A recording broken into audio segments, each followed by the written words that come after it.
Holy potatoes!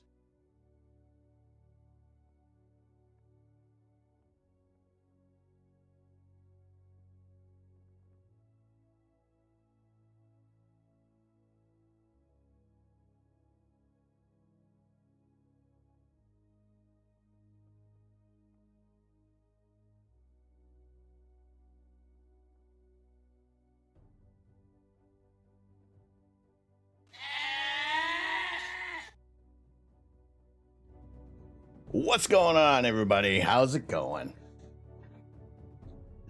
How are you doing? Orion, you're baited. Oh, boy.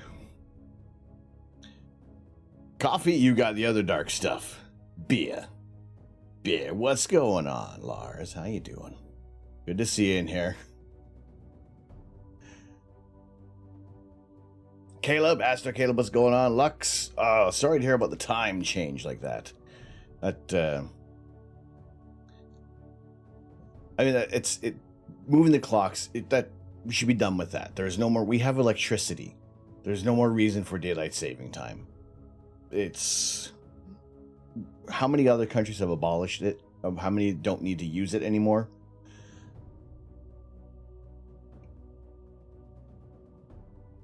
You know, it's an antiquated system that I see no further use for it other than it disrupts people's sleep patterns, and especially if you are getting up early in the morning, that's always frustrating as well, because now you've essentially lost this hour of sleep. Daylight saving time was original to save energy. I mean, there's so many energy saving initiations that have gone on now. It's ridiculous.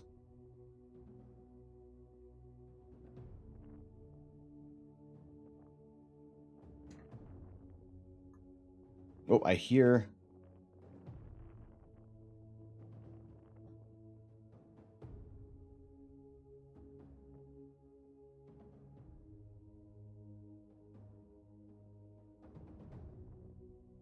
I hear wind. Why do I hear wind?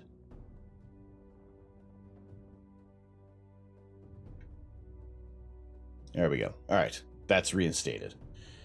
But yes, welcome. Good to see you all in here today. Dr. Derp. What's a sleep pattern? I know, right? What's up, Goth Fox? How are you doing? Faust? How are you doing? Good to see you in here. And Gurzy, how are you doing? Good to see you in here tonight.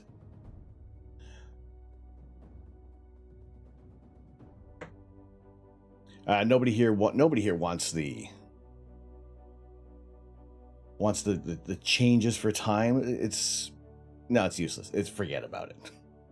Nerduino, how you doing, sir? Welcome. Good to see you tonight. Thanks for dropping by. Good to see you. Indeed, time to make the Earth flat and get rid of the time zones. Yeah, it's just daylight all the time. And then if you want nighttime, you got to get a solar shield. That's what we're doing. Good evening, Andy. How are you doing tonight? Good to see you. How are things? Do I have snow? Oh boy.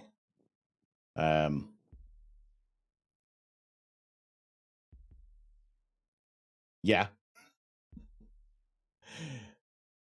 You propose worldwide static time, one time zone for all, one time zone to rule them all.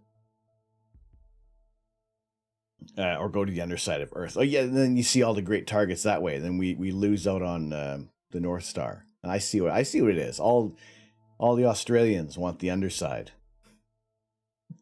So we're expecting possibly 25 centimeters of snow this weekend. Like winter has made this one last grasp for dominance for our weather. It's ridiculous. But what is on the other side of a flat Earth? Is it just another Earth? Yes, but with more lava lamps.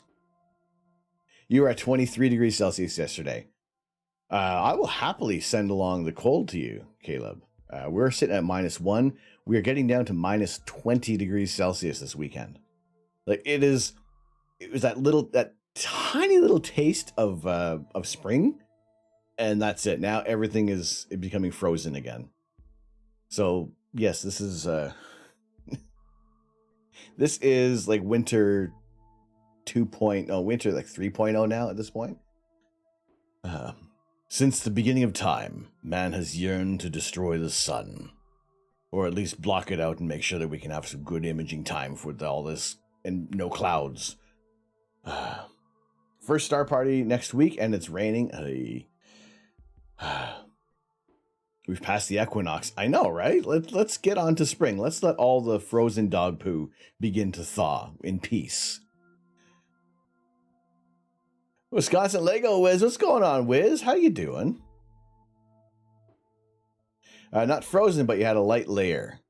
I mean, it is... The seasons can't make up their mind. This is ridiculous. This is bananas. Well, it's... Hopefully the weather will make up its mind, and we'll have some clear skies for the springtime. Other than that, not too sure. Hopefully we get some good skies out here. But yeah, Lego Wiz, good to see you in here. How are you doing tonight? People in social don't even realize negative Celsius is a thing. I mean, it's why we have two different measuring units, why we have two different bolt sizes, why can't we just have one time zone, one unit of measure? I mean, the one thing it seems to everybody agrees on is like the height of steps. I mean, I guess that's the first step into unity.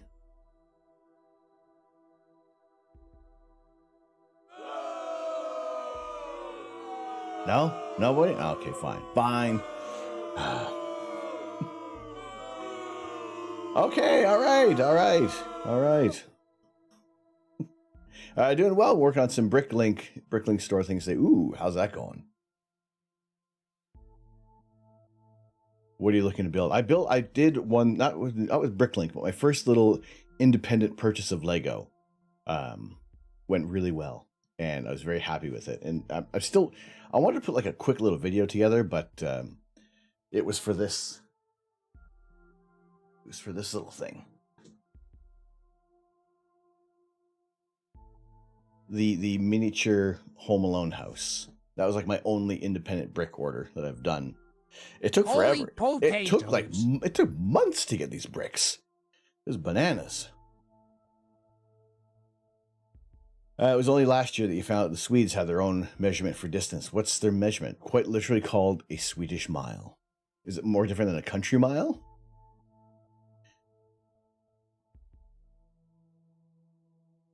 Oh, all right. So yeah, you got star parties keep getting canceled. That's no good. I'm hoping that down the line, star parties will become a regular thing, especially here. That's what we were aiming to do, because we have the space to utilize a star party.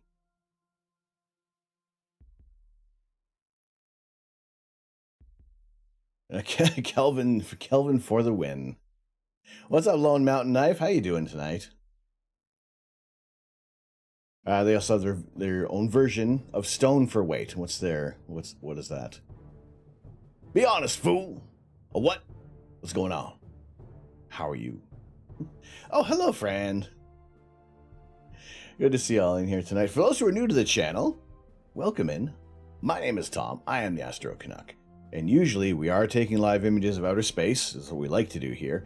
However, winter has made a comeback today. Who knew? We're here in central Ontario, Canada.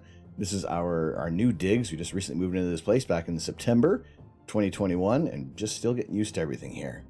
And clearly the weather patterns, there is no weather pattern. It is just somebody rolls the dice and that's what they pick for today. Yeah, what's going on? Fool, how you doing? Honest Fool, welcome in. Glad to have you in here today. I like how your shirt just literally says Canada. No, this is see, nobody actually buys these t-shirts. You just acquire them. And it's a comfy t-shirt. It fits the theme of where we are, Canada. Who I am, the Astro Canuck. And it's a comfy t-shirt. I figured if there was I didn't have any other clean merch t-shirts at the moment. The only other clean ones were my Lego versions. And today we're not really building any Lego. That's tomorrow. So blue Lego t-shirt tomorrow.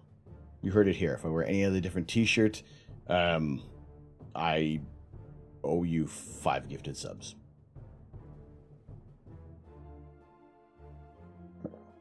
In case I just forget where we are. Where are we at? Sweden? Maybe?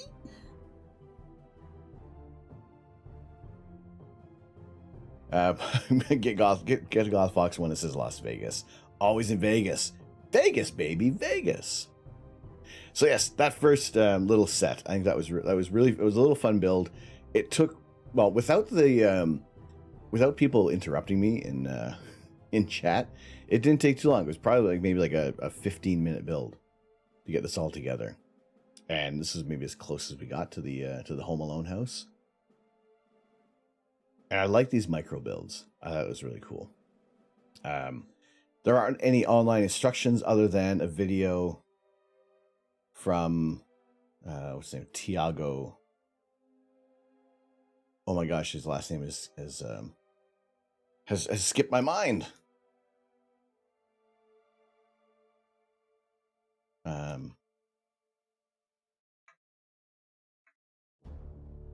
Mini Lego Home Alone. There you go, Tiago Caterino. There we go. Hang on, did you miss something, or do you have a cold pizza there for 4,500 bits? You're going to Vegas for the first time. Oh, excellent! The last time I went to Las Vegas, I was 18 years old, so I didn't quite get the full United States experience. But we went to see a bunch of stage shows, and it was amazing. I sneakily played a couple of slot machines until one of the people there kind of clocked me, and they didn't ask anything, but they just kind of passed by, and then I just left. I was like, forget it. I'm too much of a goody two-shoe. But yes, this is that little build from Tiago. I thought it was a fun little thing to build.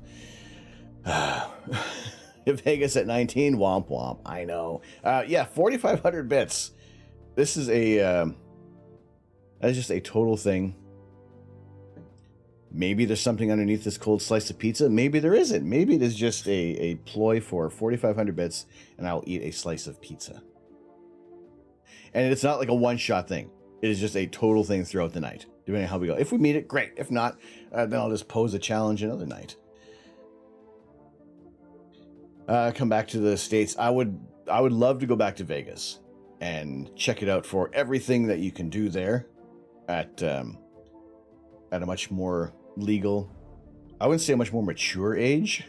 I guess chronologically, yes. Mentally, not really. I just had pizza. It was delicious. What'd you have on it? What was on there? The Legos. Thank you very much.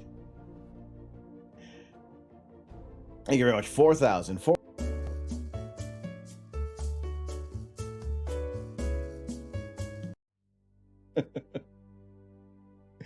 It was a hoagie pizza. What was on it then? What would constitute? I figured just a hoagie was any kind of meat in a bun. Was there specific toppings on that? What's going on, Fork? How you doing? But yes, yeah, I would definitely love to go to back to Vegas. Growing up, I never fully understood how impressive it was to have that kind of house. Oh, is it for Home Alone? I mean, you look at what did Kevin's dad do? Am I anywhere near local? Kind of. I figure I'm maybe a 2.5 hour drive from local. From local brick shop, for those who are wondering, am I just locally close to anything? Well, no. Butler, Indiana. Butler University in Indiana has an observatory you can go to. Let's go. Perfect. Book it. Actually, what I do want to do is maybe next summer is take some things on the road. Do some IRL streaming, some astrophotography, going out to some dark sky areas, but also, yes, try to visit some landmarks and observatories. Either a across Canada tour or a United States tour, just to try something different. I think it'd be really fun. There is the talks of what Mrs. Canuck and I would do. It would be aiming, if it isn't going to be canceled or postponed, or at least if it's postponed, that's fine. If they don't cancel TwitchCon this year, we will go as just attendees, but on the way, we're going to drive down and kind of hit up some camping sites and do some imaging. But it might even turn into that, to the tour of national landmarks and certain for astronomy related things. Yeah, pretty much stuffed pizza. Pretty much a stuffed pizza. Bottom was dough. Middle had ham, capicola, onion, tomato, cheese, then a top layer of dough. That actually sounds good. Yes, I think I could replicate that at home. I got pity vacations from Rich Brother in Paris. So, on the road to Australia land. TwitchCon, there is one that's going to be in Amsterdam, and the other one is going to be, it's in San Diego, right? You're going to be about 4 hours away from local sometime this year. That's not too bad. I mean, I would aim to, I would like to go see local brick shops stall at the weekend flea market. Again, that would maybe be just another IRL stream. I would definitely need to really pack a lot of batteries as well, because I know that my phones will eat up bunch of juice. Pro tip, bake the dough top and bottom before baking with the fixings, thinner dough as well. I'd imagine if you kind of get one too much dough, it's just going to get all soggy. And then it just turns, at what point does it turn into a calzone? Is it the fact that you don't seal it on either side and it is just the two pieces of dough like a bread, like a bread? I swear it is just coffee in here. It is just coffee. Coffee.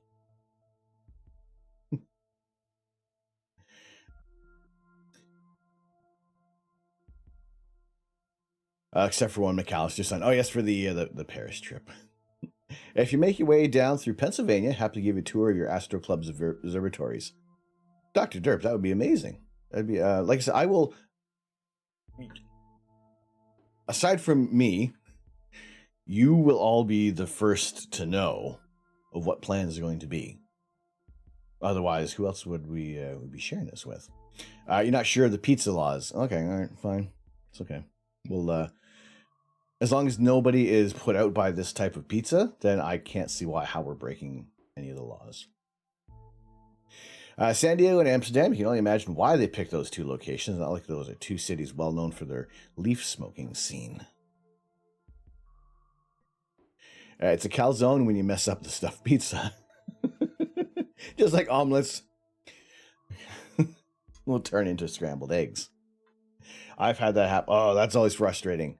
Also, what I've noticed is if you cook bacon and then try to do some fried eggs in the bacon grease, unless you have a really good nonstick skillet, it completely the eggs. So, yeah, if I'm doing bacon and then eggs, I'm either going to use two pans or I'll clean out the pan first and then put some butter in the pan. And then we get some nice sunny side up eggs. You're finishing up a 40-inch. Ooh. Awesome. Use bacon grease to make fried bread. There was one thing. Now, speaking of using grease to making bread, I made, like weeks and weeks ago, I made steak in a cast iron skillet. And then there was a whole bunch of butter and steak juice left over in there. And I figured, whoa, how good would it be to make like a cornbread skillet in that and have like a steak seasoned jalapeno cornbread. We didn't have any cornbread ingredients, so all that butter and steak juice just kind of sat there. But it gave me an idea. So next time I have a cast iron skillet and a steak and cornmeal and jalapenos and cheddar cheese, and we're going to put it in there. I'm going to eat it.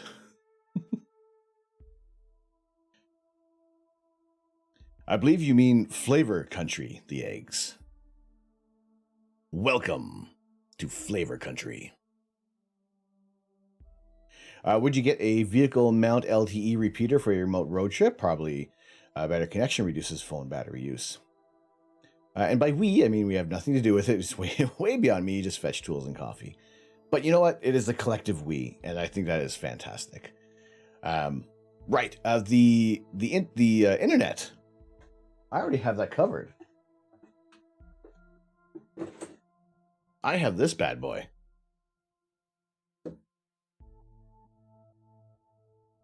I have one of these. It is a Netgear LTE blardy blar. And yeah, as long as I get a SIM card stuck in there, it's great. It's unlimited when I activate it. So yeah, here's my IRL signal. We're good for that. As long as it can actually reach any kind of cell tower, then we're okay. So I need to be within some kind of a reach of a cell tower, and that'll be good. Speaking of corn, you want to try corn dogs? Hope to find some in Las Vegas. I don't know if Las Vegas would that be a good place for corn dogs? I remember having having fresh corn dogs at the Canadian National Exhibition, the CNE in Toronto. And that was like my only goal. I didn't care about the games, about the rides, or any other festivities. There was a corn dog stand, and I kept them in business that weekend. Mind you, I wanted to just barf corn dogs afterwards, but it was so delicious. It was so good. Carlitos, hello. Welcome back. No, not too late at all. We're just kind of kicking things off right now. This is the preamble babble that we, well, I see preamble babble, but it's, I just ramble on all the time. Oh, also, Hugh, thank you for the redeem, for the goat. Appreciate it. I sorted out why everything was in a queue last night. The power of grace. So everything should be working without any kind of problems. So if there's any more problems that go on, I don't know what it is. It'll be a new one. So everything will stack. So doing some of the chat commands. This will get, there's no waiting. All redeems, no waiting, unless there already is a queue or a cooldown on them. But I got it all sorted out. If you got questions with IRL stuff, feel free to reach out to you. I will always aim to, because you know what? Do I know everything? No, not one bit. By the power of Grayskull, I have the mustache. Right? What must? Oh, okay. Now we're. Oh. Wait, I can get rid of the potato and go back to the mustache. Hang on a second. I can fix this. No, not this one. No. Wait, it was the crazy mustache. You know when you say that you got everything all sorted out? Yeah, no, that's the wrong mustache. Where? Yeah, there we go. Yeah, this is this mustache. Wait, you don't? Well, there goes my question about life insurance. Oh, dang mustaches. I am inevitable.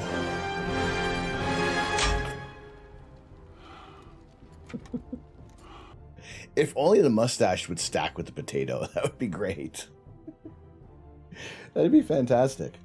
Every star will die. Oh, it's not Friday. Damn it, Jay. Eventually, all that will be left is a sparse soup of particles and radiation. Even the energy of that soup will be sapped away over time by the expansion of the universe, leaving everything just a fraction of a degree above absolute zero. But TGIF, am I right? It's not Friday. I don't even think there's any possible way anywhere on Earth it could be Friday right now. Where is the... I need to actually... Somehow, can I turn this on and off if it is Friday?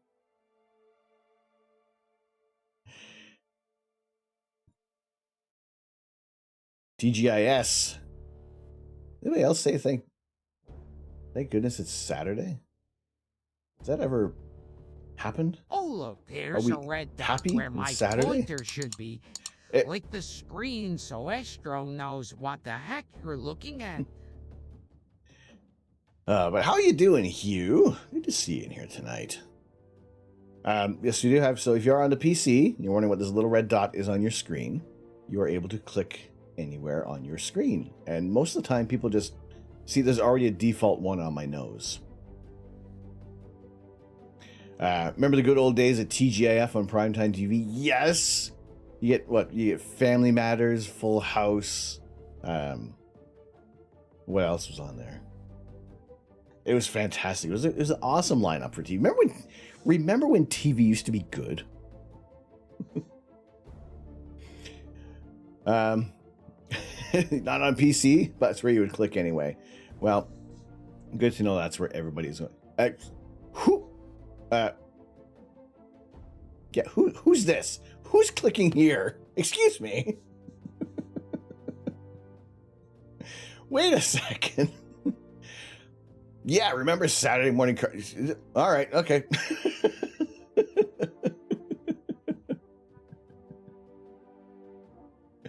Oh, Saturday morning cartoons. You get Tailspin, DuckTales, Gummy Bears. What is it? It's one of these. It's still...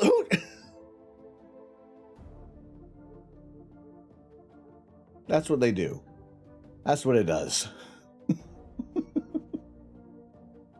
What's going on, Kajad? Good evening. Good to see you in here. But yes, Saturday morning cartoons. How... Man. Waiting on food things, but Elden Ring as well.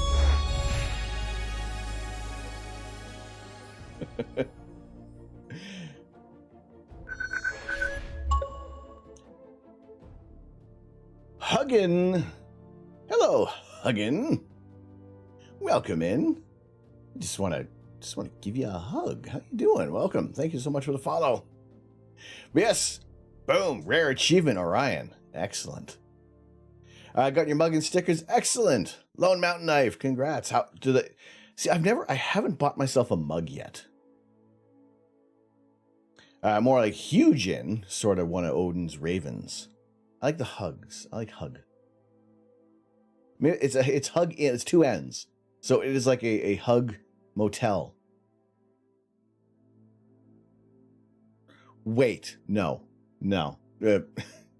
Scratch that.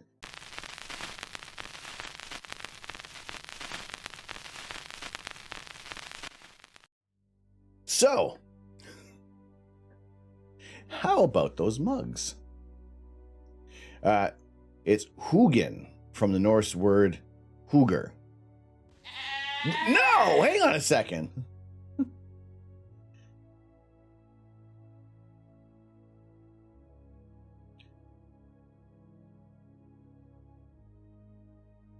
Oh, yes.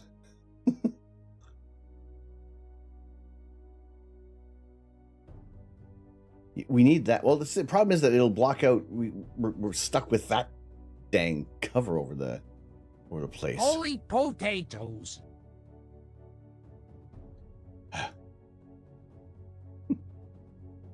Hugr being mind.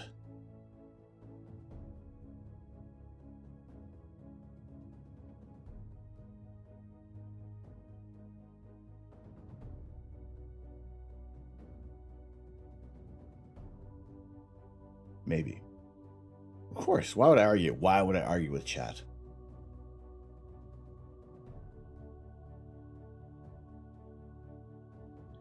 Yes, if we can somehow, it's not so much even, the sun is fine. If we're doing some solar observation, I don't mind the sun. It's all of this baloney out there. The snow, the cloud. Even if as long as there was something that we had available to us. Hello there, kids. It is an astronaut, Tim Peake. Ask me a question. Pardon me. Well, hello there, Tim Peake. Carlitos, page 81. Let's see. What do we have? Do we have page 81 free?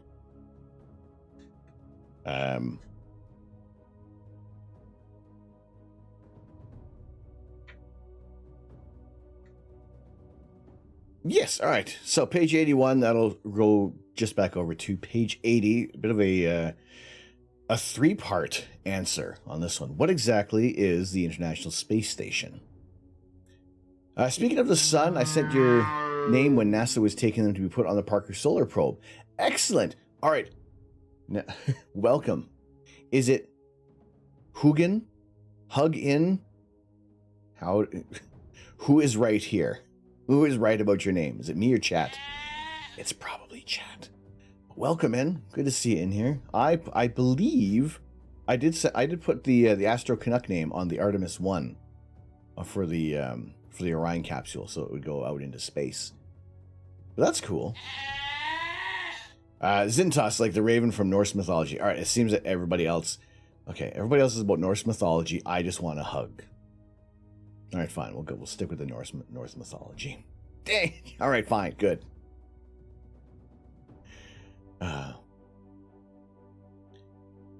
Now, is it a long U or a short U? Is it Hugr or Hugr?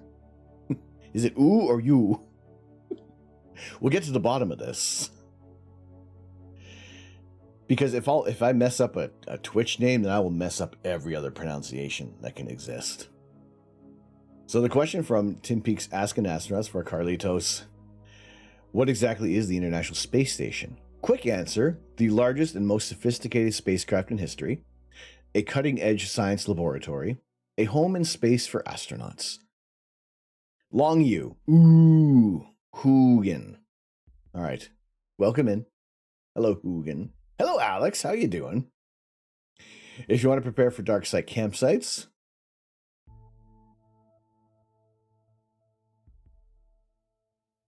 a cell phone booster. Ooh. Ooh. Well, hang on a second. That's like $800. I do have another booster that was less than that we will that we can use. It's called a crossbow. Not a physical crossbow. That's just the name of the thing. It's called the crossbow. And it did boost the signal very well. So, slightly longer answer. The ISS is the most advanced human-made structure ever built, weighing more than 400 tons and converting an area as big as a football pitch. That's soccer. The ISS orbits the Earth approximately 400 kilometers above the surface, traveling at a speed of 27,600 kilometers. This means that it circumnavigates the globe every 90 minutes. If I was an estate agent, I would say the ISS is as big as a 6-bedroom house. It boasts two bathrooms, although no shower, I'm afraid, a gym, a large 360-degree bay window known as the cupola. If you're looking for pressurized space, you're in luck. It has more than 820 cubic meters, about the same as a Boeing 747-400 jumbo jet. More than enough room for its crew of 6 people and a vast array of scientific experiments. The price? It is estimated to have cost more than $100 billion to construct, which makes it a likely candidate for the most expensive single item ever built. A Yuta Yagi booster. Well, I don't have the box to hand. What's going on, VMT? How you doing? Question, ISS has its opponents who say something along the lines of resources allocated for it would be better spent on other space projects. Opinion. We'll come back to that, but if other people do want to chime in on that, feel free. We'll jump back to that in a little bit. You need a shower even if you were in space. Yeah, especially because they do work out for hours at a time just to try to mitigate any bone loss, right, and muscle atrophy. So the long answer, what is the International Space Station? Long answer, the ISS was built in partnership by 5 different space agencies representing 15 countries. NASA, Russia's State Corporation for Space Activities, Roscosmos, the European Space Agency, the Canadian Space Agency, and the Japanese Aerospace Exploration Agency. The sheer size and weight of the ISS prevented it from being assembled on Earth. There's simply no rocket large enough that could have carried it to space. For one thing, the ISS was assembled in space and was in space like some giant Meccano or Lego construction set, with the majority of the modules being delivered in stages over a 12-year period. Beyblade XL. Beyblade. What's going on? Thank you so much for the follow. Welcome in. Ariana, how you doing? Doug, good evening to you. Gary and Ace could work out. Saturday TV Funhouse. Senior. Jucani Senior. Or is it Senior Jucani? Welcome. Thank you so much for the follow. How you doing, Beyblade? Welcome in. Giant Lego said the ISS divided into 2 segments: the Russian orbital segment and the United States orbital segment, which is also shared by Europe, Canada, and Japan. ISS construction began in November 1998 with the launch of Russia's Zarya model, meaning dawn, followed 2 weeks later by the United States Unity module. It has been permanently occupied since November 2000, when NASA astronaut Bill Shepard and Russian cosmonauts Yuri Gidzenko and Sergei Krikalev arrived on the Soyuz spacecraft in Expedition 1. Assembly was delayed for 2.5 years due to the tragic loss of Space Shuttle Columbia in 2003. It's hard to say when the ISS construction was completed since it's constantly evolving. At the time of writing, the latest module to be installed was the Bigelow Expandable Activity Module, BEAM, delivered by SpaceX's CRS-8 Dragon spacecraft on April 2016. I had the honor of capturing that spacecraft using the space station's robotic arm. As of 2017, it has taken 32 rocket launches from the space shuttle and Proton, Soyuz, and Falcon 9 to deliver ISS structure and modules into low Earth orbit, and more than 140 launches to provide crews, logistics, servicing, and resupply missions. Furthermore, more than 1,200 hours of spacewalking has been required to assemble and maintain the ISS in orbit. It's hard to overstate the scale and complexity of constructing and operating the ISS. I once heard a NASA engineer describe its construction like dropping all the pieces of a container ship in the middle of the Pacific Ocean and then trying to build it at sea. So a multi-part question to be answered.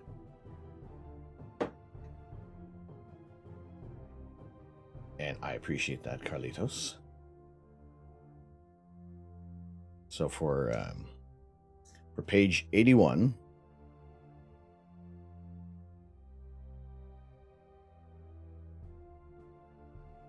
Carlitos 1124.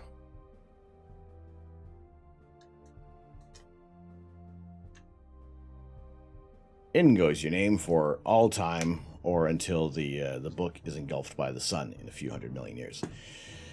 I wonder what the efficiency of the solar panels are compared to those on the ground. I would wonder if that would come up in here. Would we have that option to, that information to find out how easy it is to,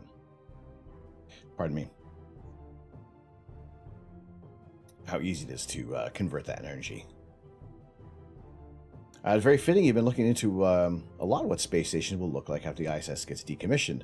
We're looking forward to any future space station projects.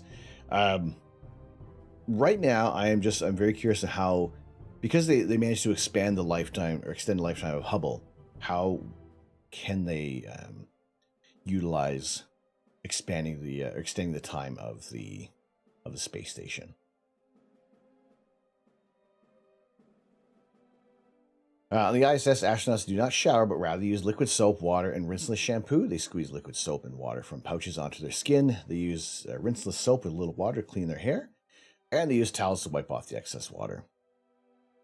The colder the solar panel is, the more efficient it is, so it has to be better. I would imagine so. Yes, a Google. When's Earth Day?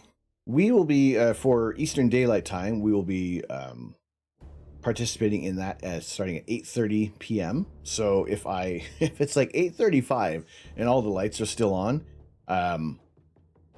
it's because I forgot to turn off the lights. So let me know when that time there is 8:30 p.m. You'd rather go to Mars instead.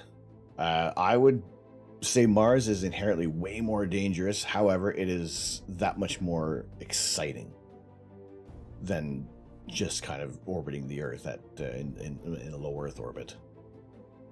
Okay, from Google, Earth-bound solar panels 15 to 18%, space solar panels around 35%. So, not just almost barely double. I assume old space stations are up there mostly. What did they do with Mir? It would have been decommissioned. Have I ever caught the ISS on camera? Yes, we have. We have indeed. Where's all our images here? We have caught the International Space Station, not on purpose either. It was completely by accident, and at a point when we were cursing the existence of Elon Musk, or not, sorry, we weren't actually cursing Elon Musk, we were just making fun of him. So what is Earth Day? Earth Day is bringing attention to the amount of light pollution conserving energy around the world, trying to use any kind of renewable resources, and also just not having like an excess amount of lights on in a town, in a city, in your home. Just trying to do that little bit to help the environment. Mir came down into the Pacific. That's where they bring down other stuff. All right. There was another question. VMT. I would say for anything that's going up into space where you can perform experiments, because I would say that we're wanting to be more that we want to expand beyond this planet and be able to be maybe a spacefaring civilization. And unless those experiments are going to be done in low gravity or zero gravity, we're not going to know the effects and what can be done to maintain species beyond this planet. So I think it is largely important to utilize everything. And yeah, there you go, folks, that diversified portfolio. It's just good sense to be able to have options all over the place, especially with the DART mission sending up to try to redirect one of the asteroids just ever so slightly. Because when the asteroid comes, if no money has been spent down here to send things up there, where is any kind of protection, any kind of continuation of the species? Or maybe we just everything up and that's it. And we are the civilization in the universe that may have cocked up a planet. Of all the stations been in low gravity environment, they've all crashed into the ocean upon completion. And yes, it is, and that's the other thing, is they want to be able to bring these down while they can still control everything. So while there may be some time left with Hubble, they are going to use that fuel, those bits of fuel in communications to bring it down safely. So yes, Carlito's coming back to the International Space Station. By complete fluke, this was the International Space Station passing through a 10-minute exposure of the Witch's Broom Nebula, of the Western Veil Nebula. Completely, because this is also at a time when there was a launch of Starlink satellites that were going up, so I figured it was instantly a Starlink train. And Astro Addict, Tim Richter, pointed out that it was highly probable that this was the International Space Station, because he's caught it before. And also just the shape, where it looks like a giant lightsaber, which is kind of cool. It is just way too uniform to be more than just one item, one entity that has passed through our field of view. So I think this was a really cool find. And like there was that instant tweet sent out. I think I probably sent it even while the stream was going. Just going, thanks, Elon. But to be fair, Crew Dragon was docked at the space station, so Elon still had a hand in this. And to kind of show you guys the field of view that we had. Science Streams, what's going on, Belint? Hello, how are you? The force is strong within this image. Sometimes we use the force beyond this planet, and it shows up, f***ing up our astro images. But it's a cool story to tell. The field of view we had was actually very, very, very tight. Let me find our target. We were looking at the Western Veil Nebula, which is part of a supernova remnant, which we do love to image whenever possible. But yes, we were looking at the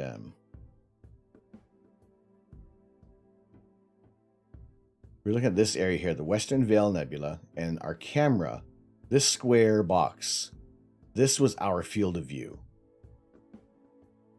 And in that little tiny patch of the sky, we had the ISS blow right through that image. Doing okay, ready for some science? Well, good to see you in here, Belint. Oh, I also, Also, first of all, a shout out for science streams. Doing some amazing science as well on Twitch. And anything you want to know about ants and their biology, go check out science streams. Going to see some awesome illustrations? Go check out science streams. So when you were talking last night that you were reading our book, !book in chat, and I passed that information along to Jamie, the author of the book, and Mrs. Canuck, she found out about that. We were on a call today, and it was just, they were so excited about it. They, like, every so often would be sitting there, and Mrs. Canuck would be like, they read our book. She was so excited about that. Suffering from insomnia? No! Although if you are and you want to be entertained, they ain't going to put you to sleep, but you'll definitely be entertained over there. Yes, we are very, very humbled and very honored that you were reading our book on stream. And I'd love to hear the feedback on it as well. So, yeah, we're very pleased with that. We are trying, well, first of all, we need to write a second book. Whether or not it's a direct sequel or something in line with Beetle Blues, it is in the works. How far away we are from a published book, it's still TBD.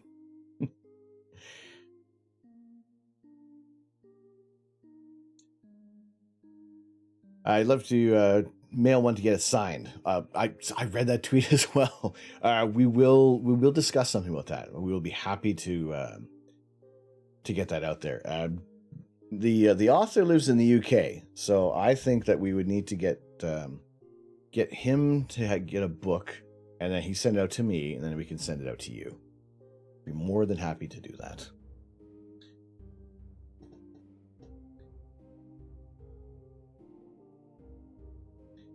MJ cells aren't available for anything but space use. The price jump is something around 100 times to 500 times. Is this in terms of alternate uses for solar panels?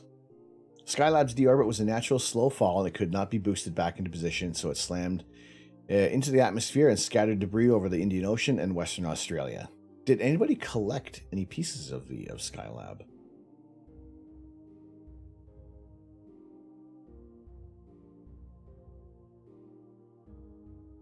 We love you too. We love you guys too. It's again, how awesome so many people are on Twitch, and to find so many amazing people is it's wonderful to see and see different communities rallying around other streams, and just the outpouring of support that comes is always wonderful. You wish solar panels were more affordable. I feel that too. Because we have the grounds for solar panels, unfortunately here in Ontario, when a certain premier was put into office, they scrapped a great deal of these tax incentives, or these energy saving breaks. And there was maybe 5-6 years ago, maybe you could get solar panels and get money back from the government because you would create an excess of energy, and you would sell it back to the companies, and essentially you would easily pay off your solar panels. But now it's like tens of thousands of dollars to get these things set up, and it only will provide you with the energy, and that's it. Like, there's nothing else to kind of give money back, which would be great. What's up, CJ? Oh, God. What do we have?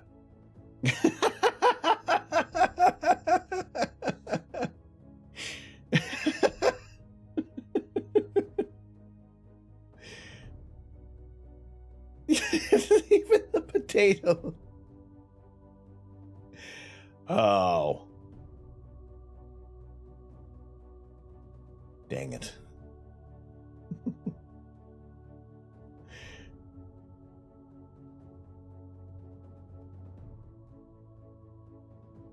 That's fantastic.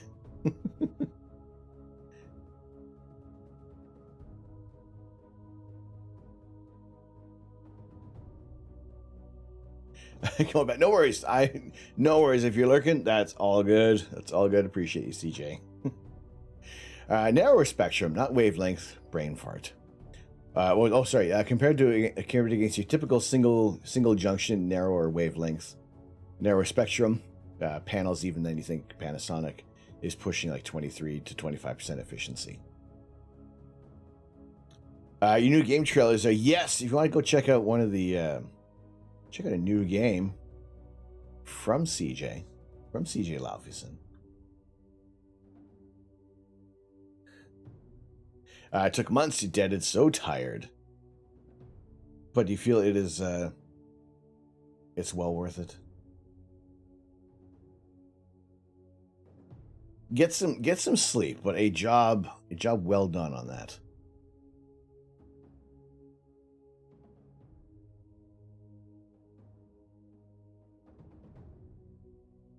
Yes, congrats on the latest game there, CJ. Yoga Girl, what's going on? Good evening to you. How are you doing tonight? How is your weather? Is it crummy like this? Did you see the link in response asking if anyone collected Skylab debris? Yes. Skylab remains NASA space station debris in Australia. Oh, excellent.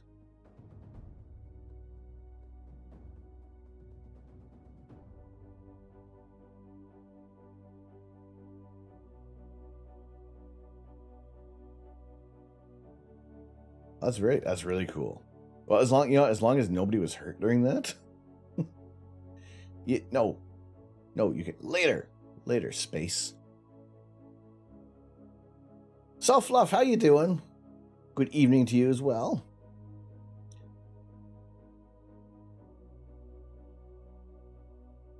You want to sit here for a bit and unwind. Well, good to see you. Good to have you in here, CJ.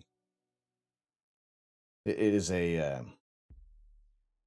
has been a very, very long week, and I'm glad now that I feel better than I did yesterday. I think the voice is 100% back, because last night, you said hi earlier, and I said, I'm sorry. I'm so sorry. I was reading a bunch of things. If it was during that, I apologize. I fell asleep at the desk last night. Okay, does it always feel it can seem like a crapshoot when you fall asleep at your desk or in a chair? You're either going to have the absolute best nap ever, or you wake up and just everything hurts. You feel like a bag of smashed buttholes. No, we'll go with it. All is forgiven. Thank you. I try not to miss things sometimes. I just woke up and got into bed. Sorted. Sometimes things go bananas. They mostly stopped letting you sell it back because it was eating into profits, you suspect, for getting the for any of the Skylab equipment.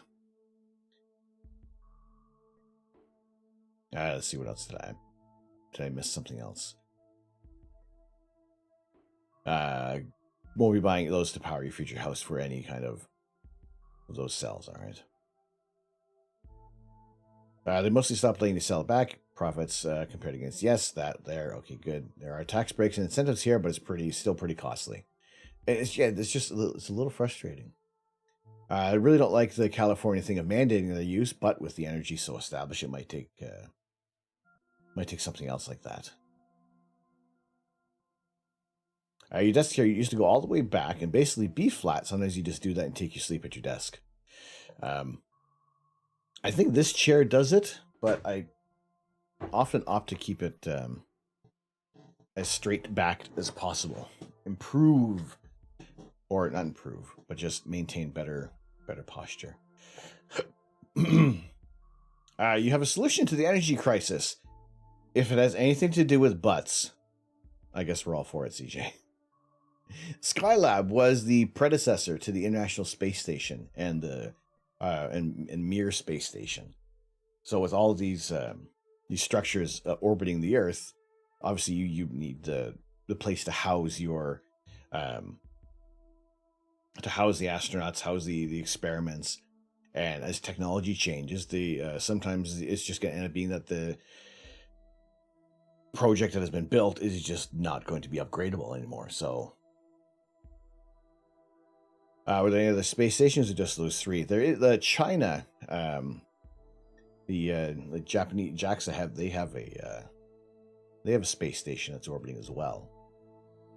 We strapped some buttered toast to a cat, attached the cat to a generator via a butthole.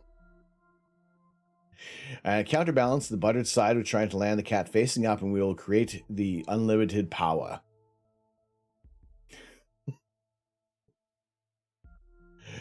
Unlimited power! Letting Thanos win would solve the energy crisis. Well, so far on this stream, Thanos has not won. Water.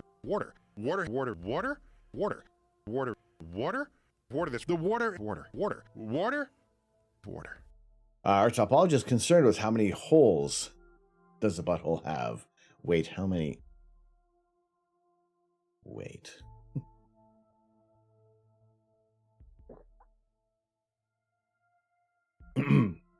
Thank you, Gothbox. Appreciate that. Out of my big boy cup. This has now just become my official drinking cup for the stream until something else cool comes along. Presently, there are 2 space stations in space, namely the Tiangong 2 and the International Space Station.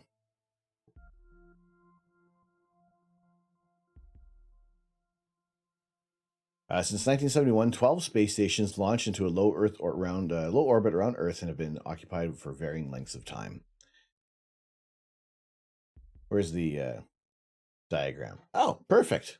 Well, that's a perfect. There we go. 6 simple steps, and we have infinite energy.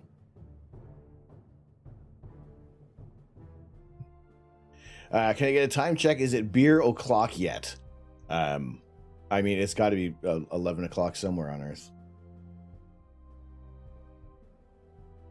If you need one, bottoms up, my friend. Again, this is just coffee. I was going to say there was we finally had with my author friend Jamie and some other friends at a distance. We had my birthday via Skype. And what we ended up doing, I didn't have any drinks this afternoon because I knew I had to be driving this ship down the information superhighway. But we did do something fun. We did some painting today. And this was today was like the last little bit of what has turned into a birthday month. So all of those festivities are done. That's it. We're complete for another year until next March rolls around. It's always beer o'clock if you're legal. There you go. Sadly, you've been legal for a long time. It's just adding more. You just have more XP. That's what it is. In Canberra, Australia, it is Sunday at 11:05. There we go. So yes, we had a little bit of an art project where we fall. It was kind of like a bit of a Bob Ross kind of idea, but I can't remember the artist's name at the moment. Ryan something. And we all did a different illustration. Well, we did the same painting, but with different results. What do we have in Discord? My mug in Discord.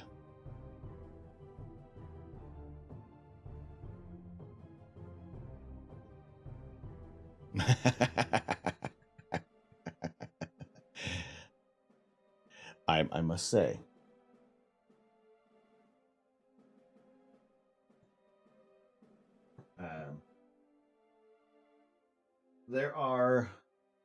We have in my office, I have about 7 different Tim Hortons mugs scattered about, hidden.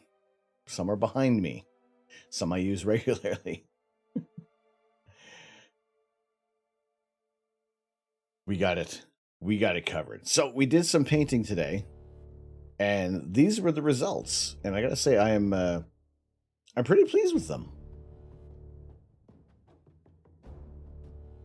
These were following instructions on the interweb.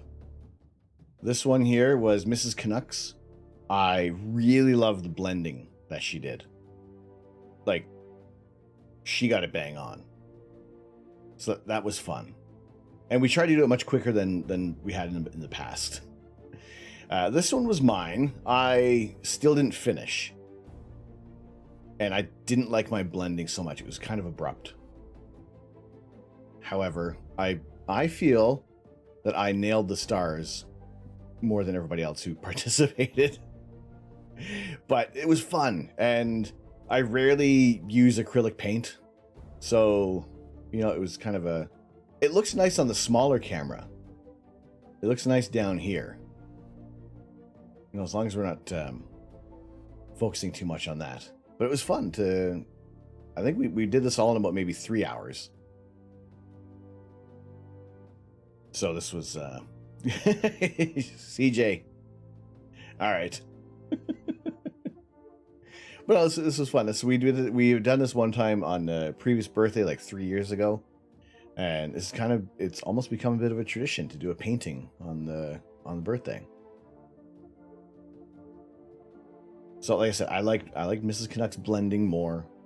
I was happy with my stars, but I need more stars in there. All right, Lars, you're gonna have a good night. Take care, my friend. Hopefully see you back here tomorrow for some Lego building fun. And what are we going to build tomorrow? That has yet to be decided. Bob Ross would be proud. I appreciate it. Appreciate it, Hugin. I posted a picture in Discord. You can see John Lennon's face. Where in the Discord? Question is, how many of those stars are dwarfs? Well, it's more of a star-forming region. There's very few. Oh, that's cool.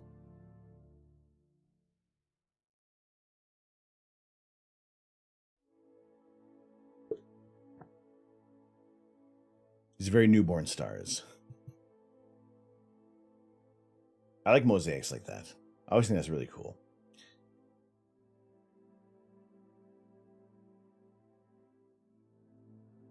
Girlfriend does a thing of walking X kilometers on birthdays where X equals age. Crazy. Ooh, that's kind of neat. I bet the first and second birthday were a breeze. The Mad Moxie. Hello, Mad Moxie. How are you doing today? Welcome. Good to see you in here.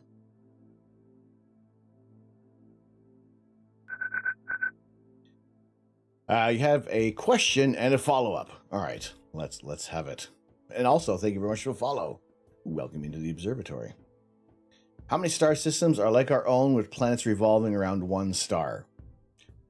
As of, oh my goodness, it wasn't too long. Like earlier this week, there had been over 5,000 exoplanets confirmed, and looking at even you look at back at like maybe even like 1996, there was like maybe 2.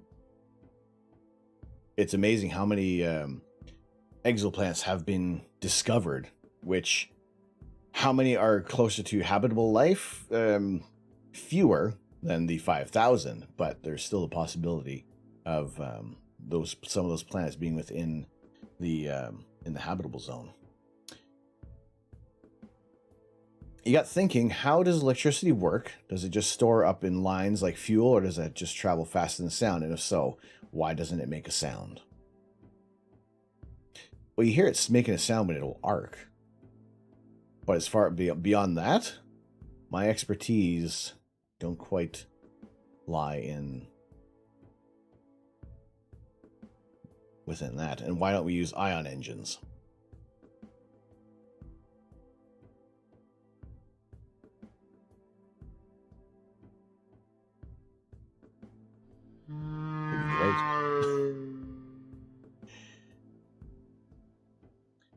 Our solar system is just one specific planetary system, a star with planets orbiting around it. One planetary system is the only one officially called solar system because our sun named Sol. But astronomers have discovered more than 3,200 other stars with planets orbiting them in our galaxy. That's just how many we found so far. There are likely to be many more planetary systems out there waiting to be discovered.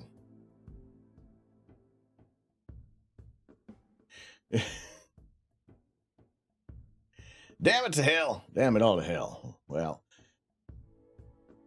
as far as alternative fuel sources, there is still... Yes, you did. You completely did. Twin ion engines. We need TIE fighters. Yes. That's it. As soon as science, you know, the interesting thing is how much science fiction had become science fact, and as long as we keep pushing, and there is always going to be research done, and yeah, you know, the more science fiction we can turn into reality for the betterment of everything that we do, well, then it's obviously going to be much more beneficial. Like kind of going back to a question earlier in the night of why people would say, I don't think we should be spending money up there. We should be spending money down here. Any exoplanets that have sparked your interest in particular? There's still the TRAPPIST, the TRAPPIST system. That is still being like one of the most interesting systems that have been cataloged and talked about and researched. But I mean, there's still with the Gaia mission and just being able to map out some of the stars and the and tests for the transiting exoplanets survey is again another incredible feat of human engineering. Teleportation, let's freaking go! But the whole point, would it be safe teleportation like in Star Trek, or would it just be your matter disintegrated and then reintegrated? Would everything be reintegrated in the same fashion? Electrons move very slowly in conductors. The speed you can actually measure. It's just the chain reaction of electrons hopping from one atom to another results in the almost instantaneous energy transfer. Think of Newton's cradle. SI3D, Hidely Ho! How you doing? Good to see you. Is there friction in space? There are gravitational... And that's exactly why there's friction in space. BRB, going to make a cuppa before lights out. No worries. When you're reading the exoplanet news, it says something along the lines of 31% of known exoplanets are possibly habitable for life.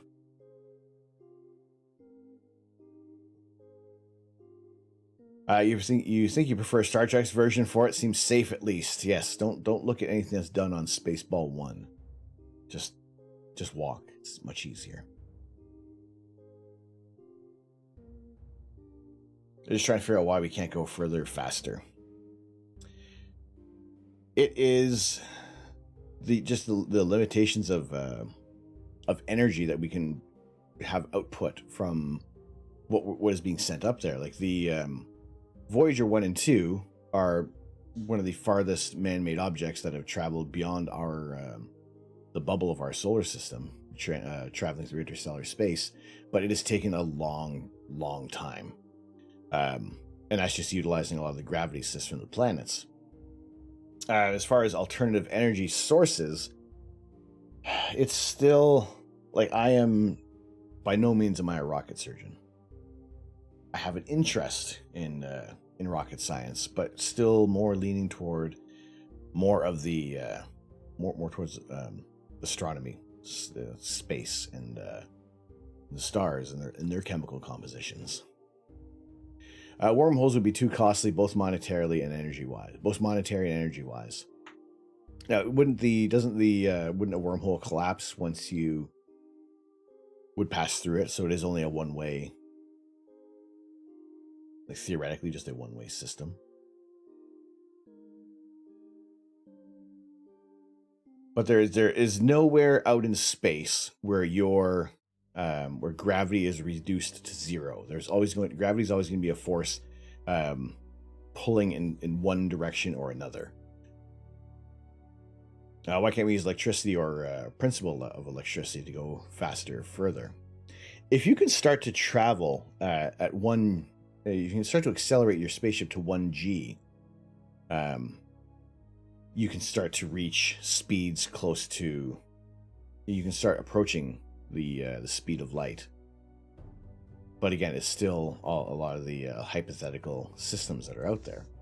You have a very strong feeling Mad Moxie's asking nonsense questions.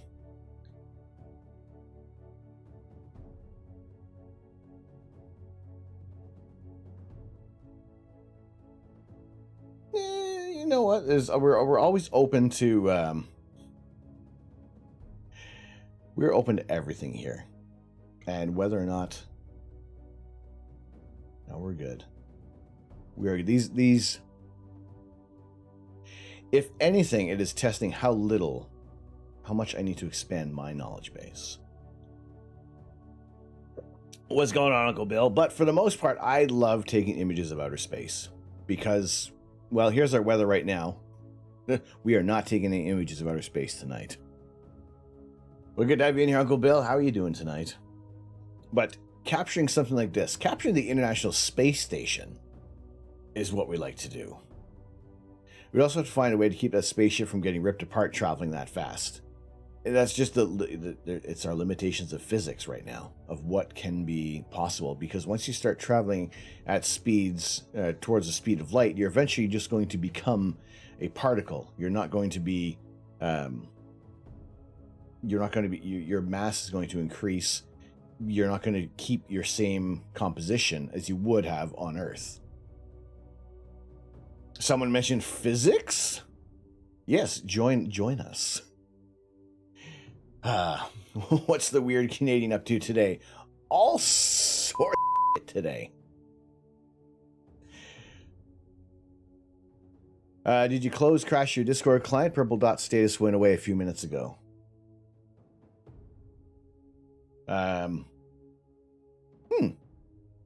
No. This is what Discord is doing right now. What was the topic? Potatoes. Always potatoes. Not sure. We were going to be talking about a little bit about light pollution, and because we are approaching 10 minutes away from marking Earth Hour. Being Irish, that's also your topic. Big problem with starships is the heat buildup. There's still going to be, also like even just like tiny bits of debris out in space. It's not, there is still, it's not, space isn't like completely devoid of everything. Like every day Earth travels through, was it 40 million tons of debris, which we can see sometimes as the little meteorites that flash across the sky.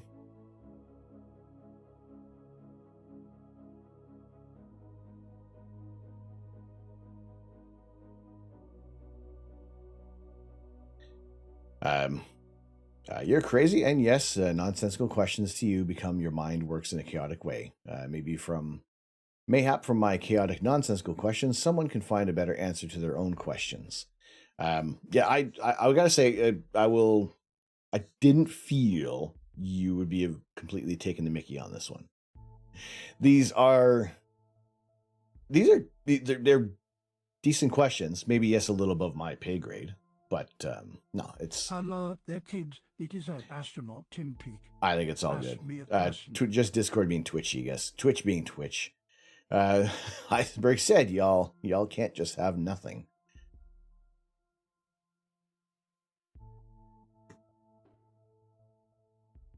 $100 tons arrives on Earth. 100 tons arrives on Earth per day, and yeah, most likely we don't always get to see it. Page 30. Let's have a look there. Wasn't it Mass Effect 2 that explained how the Normandy actually reused the heat for engine? Or you're misremembering something here. I have yet to play Mass Effect. I recently got back the Xbox Game Pass, and like the entire Mass Effect series is on there. I do want to try that out. So those aren't actual stars shooting across the sky. These little things, these annoyances that that plague us for astrophotography. All right, page 30. No, page 30 has not been taken, Hugin. So, question from Tim Peake, Ask an Astronaut. When does the sky stop and the atmosphere become space? Answer: for most purposes, the official boundary line between sky, or Earth's atmosphere, and space is at 100 kilometers. This is called the Carmen Line, named after Theodor von Karman, a Hungarian-American engineer and physicist, but it's not quite as simple as that. Our atmosphere is difficult to measure because it gets progressively thinner as altitude increases. At a distance of 100 kilometers actually puts us in the thermosphere, which extends from 80 kilometers up to 500 to 1,000 kilometers. So the ISS is orbiting at about 400 kilometers, is also in the thermosphere. Although the ISS is most definitely in space, there are still some molecules of gas floating around at 400 kilometers. However, this air is so rarefied that a molecule has to travel about 1 kilometer before bumping into another molecule. That's a pretty lonely molecule, considering there are around 3 times 10 to the 22nd molecules of air in your lungs right now. That's 30. That's a 30 with 0, 0, 0, 0, 0, 0, 0, 0, 0, 0, 0, 0, 0, 0, 0, 0, 0, 0, 0, 0, 0 molecules.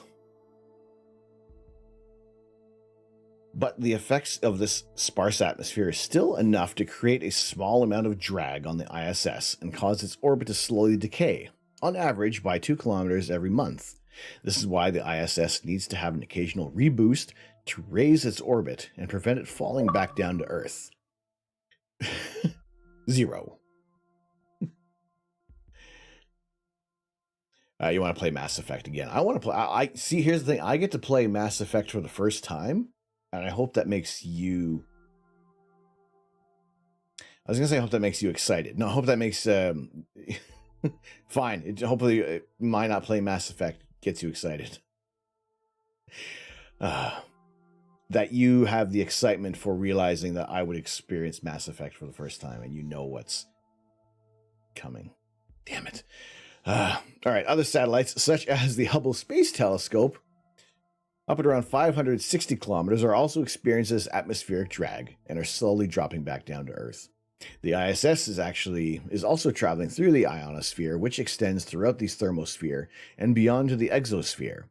The ionosphere is a layer of the atmosphere that has been ionized by solar and cosmic radiation, atoms stripped of electrons, leaving behind a shell of energetic free electrons and positive ions surrounding Earth. Of benefit to us is the fact that ionized gases are good at refracting high-frequency radio waves, which is why we can bounce radio signals off the ionosphere and communicate with people over large distances. Alternatively, of course, you could just use Skype, FaceTime, Snapchat. So, whilst the exosphere extends into a dizzy 10,000 kilometers where it merges with the solar wind, some scientists think we should say that space begins way back down at 50 kilometers, at the top of the stratosphere, below which we find 99% of the air in our atmosphere. But the International Astronomical Federation decided on the Carmen Line to mark the beginning of space at 100 kilometers, where Earth's atmosphere is so negligible that conventional aircraft cannot travel fast enough to generate aerodynamic lift. SI3D, thank you very much for the host. Greatly appreciated.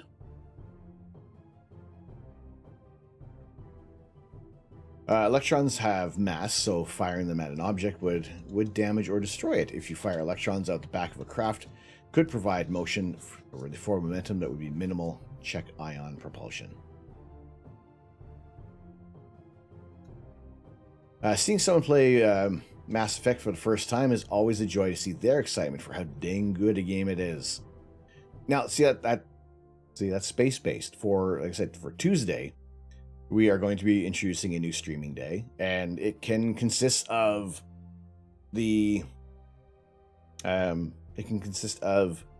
gaming or some crafting, any other kind of thing that we like to do that is still trying to maintain the space-based fun. All right, page 30 for Hugin. Let me make sure we get the full name on there.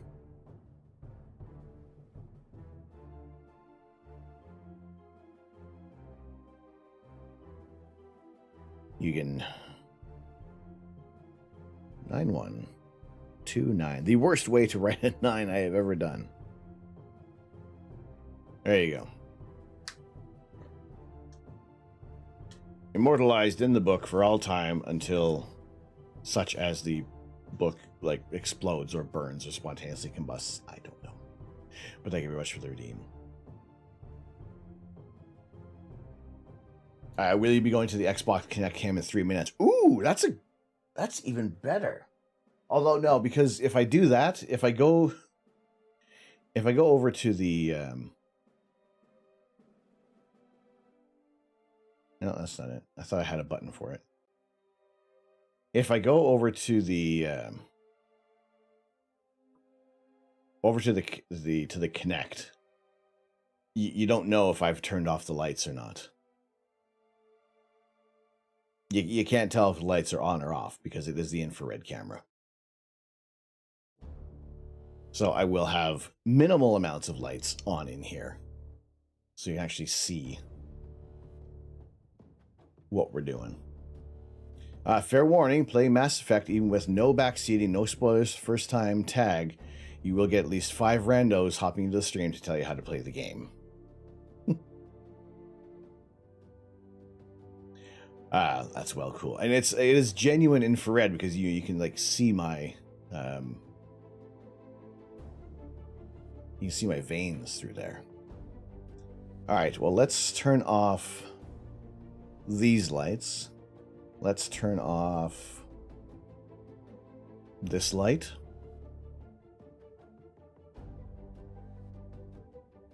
Maybe that one.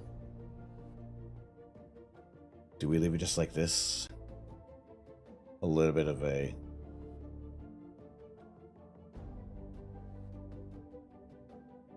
mood lighting,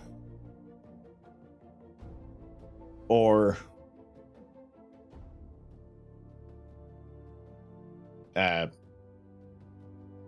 too much. That's too bright. Nope. I guess we're gonna stick with this light for now.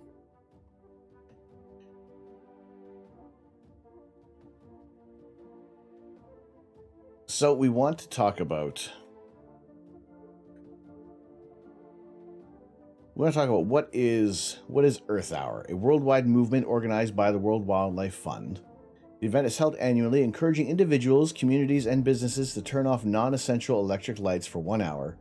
Now it says 8 p.m. to 9 p.m. on a specific day, but that is what I read before was 8:30 p.m. for Earth Hour. For Earth Hour tonight. So we also want to bring attention to light pollution, and I have lived in 3 distinct areas of the world right now doing astrophotography, and this all goes like beyond like the need for just wanting to have some good skies to be able to look at the night sky, but the fact is that we have been losing the night sky for so long, and when people have been switching over to what have been labeled as energy efficient lights, it actually creates more light pollution because the LEDs are transmitting across a broader spectrum. It is just inherently much brighter. In principle, it should work. Ion propulsion requires bringing the gas. But no, I think for and I've already experienced playing certain games. Playing Elite Dangerous brought in some awesome people. I think it brought in more amazing people to the channel than it did with for any kind of that would be in the stream.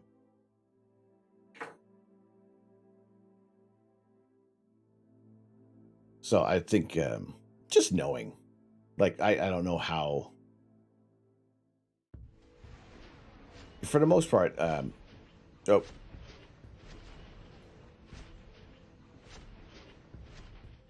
All right.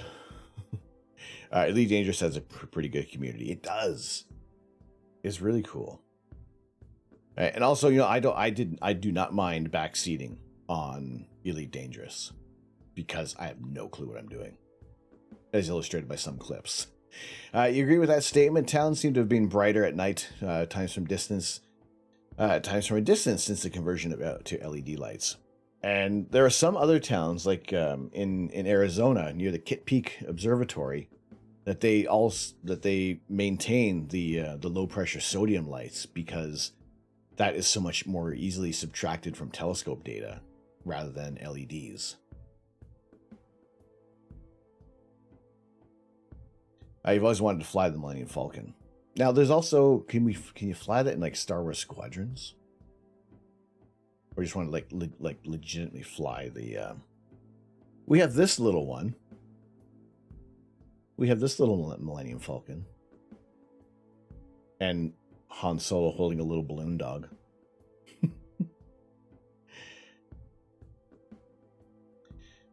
You can't do that in the game. Well, that's not worth the download then. Purple Dot came back. It must be Discord being all weird.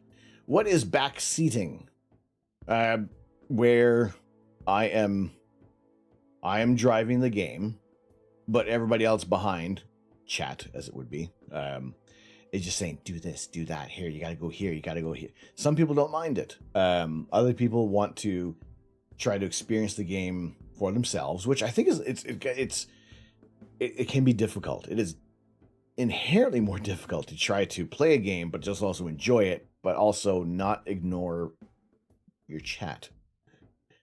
So which is why I think some of the games that we'll be playing, it's just going to be for fun, whether or not I'm amazing at the game or not. The chances are it's just going to be the or not, and we'll have some fun with it. But for the most part, I'm fine with things like that.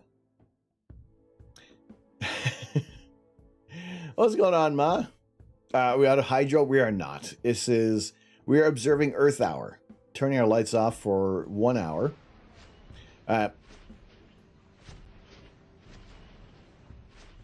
Forgetting to lock that door.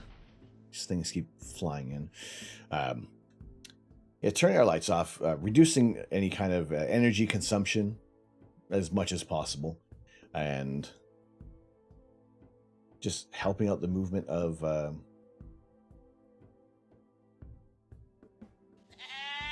Earth Hour. So started in 2007 by WWF, that's the World Wildlife Foundation, not the World Wrestling Federation, yeah, and partners as a symbolic lights out event in Sydney to raise awareness of climate change. Earth Hour is now one of the world's largest grassroots movements in the environment, held every year on the last Saturday of March. Earth Hour engages supporters in more than 190 countries and territories, all taking action to ensure a brighter future for people and the planet. So what are some examples of light pollution? What issues will we have? Fen Dweller, how you doing? Welcome into the stream. The alert is extra scary with low light. It seems to look a lot better. Like I think maybe we change it to like the lights go out like this, and then the ATST walks by. Belgium is an example of light pollution. London is an example of light pollution. Toronto, New York, Los Angeles, any kind of large populous area is obviously going to create a lot of light pollution. What I enjoyed very much living in the UK and in my little town of Colchester, the town would turn off the streetlights, the mass majority of the streetlights at midnight, and they would turn them back on at 5 a.m. There was maybe like a few dotted about, but there was a noticeable difference. There's a very, very noticeable difference in the time when I was imaging from like 11:55, and then the next 5-minute exposure from 12 o'clock onward was much darker.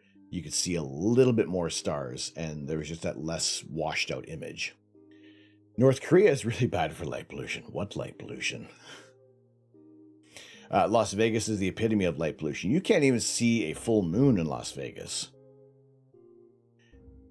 Belgium is an example of waffles. Ooh, go for some waffles. How you doing, Fendweller? Good to see you in here tonight. As I talk into my coffee, I apologize. Good to see you in here. Now I'll sip my coffee. Oh boy. Yes, for those who are new to the channel, I welcome you in. My name is Tom. I am the Astro Canuck. We are celebrating, we are monitoring, we are acknowledging Earth Hour tonight. We have turned off all the studio lights, save for one. Luxor has entered chat.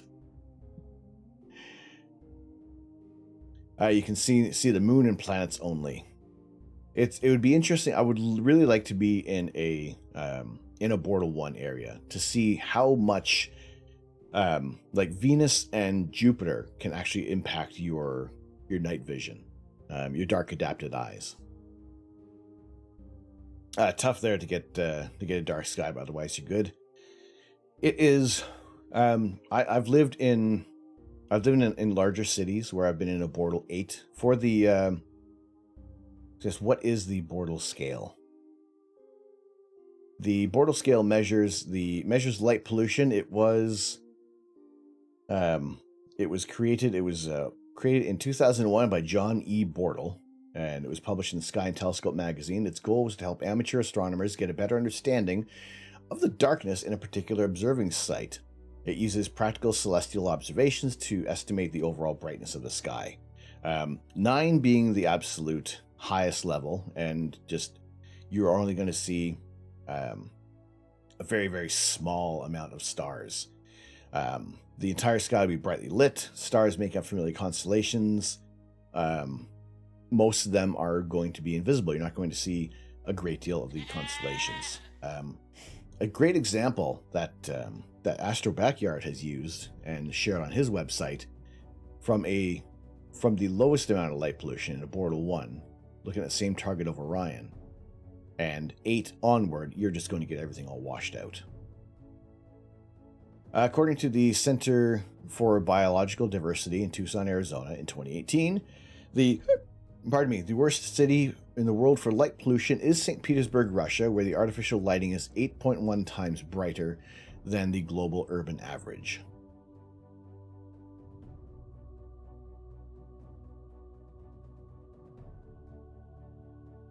Belgium did give us Jean-Pierre from Hell's Kitchen. Well, that may be true.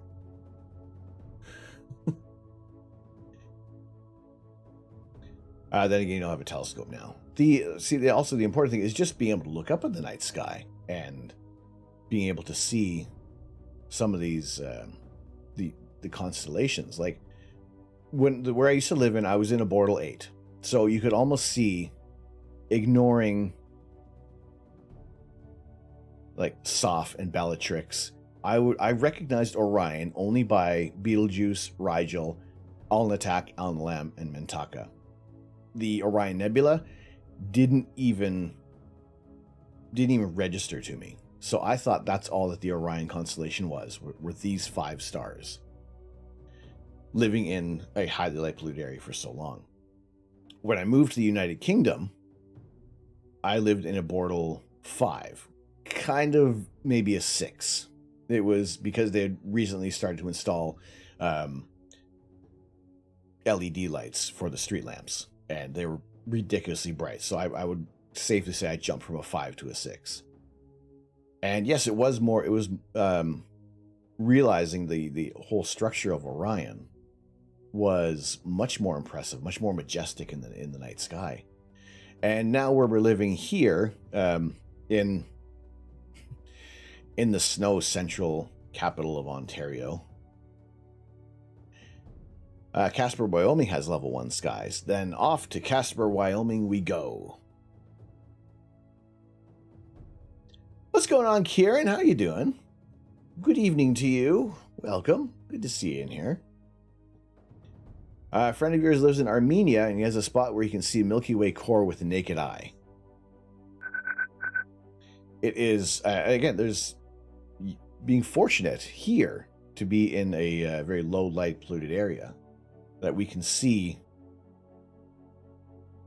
we can witness the Milky Way by only being outside for a very, very short amount of time. Are you doing okay? Been working on homework? Do you get having a little break now? Or are you still kind of, you multitasking? You're in Casper for the 2017 eclipse, and the skies were amazing. Awesome. Fen Dweller, thank you very much for the follow. We welcome you into the observatory. I'm glad to have you in here today. So this is the so I live in a Bortle 3 area, and yes, even taking images with my cell phone have been like a 30-second exposure with the cell phone. I was floored by the detail that I was already seeing with my little Samsung Galaxy. Whatever, we can get away from that.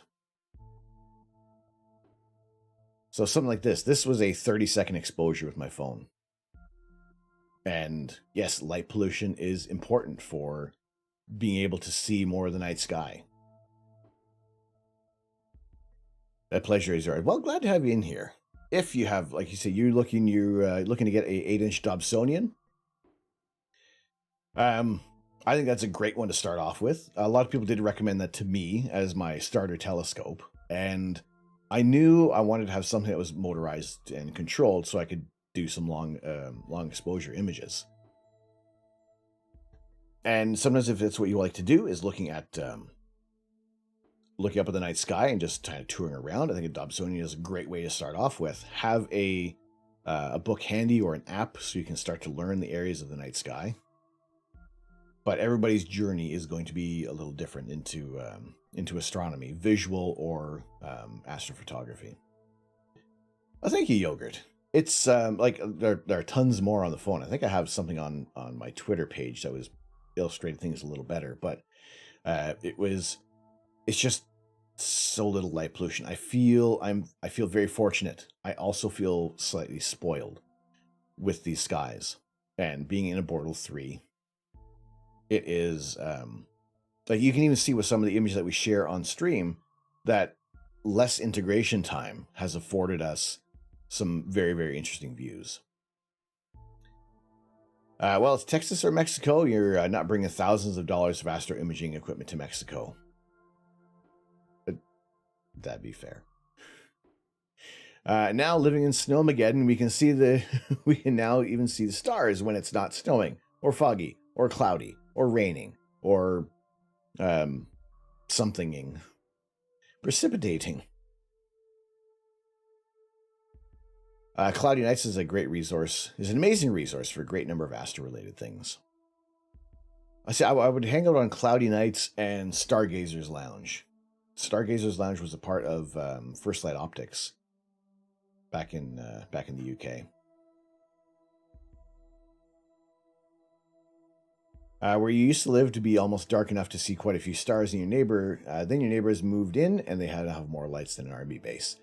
How many people, just a show of hands or a one in chat, live in an area or in an urban area where people have those pot lights that just illuminate the entire household, and they are only the sun is only 5 times brighter than the house?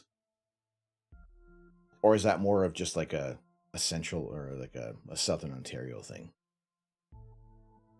So what apps and softwares are good for beginners to locate stars? What I'm using right now when we are looking up at the night sky Stellarium is a very good program. It's free to download. My face is covered by my message here.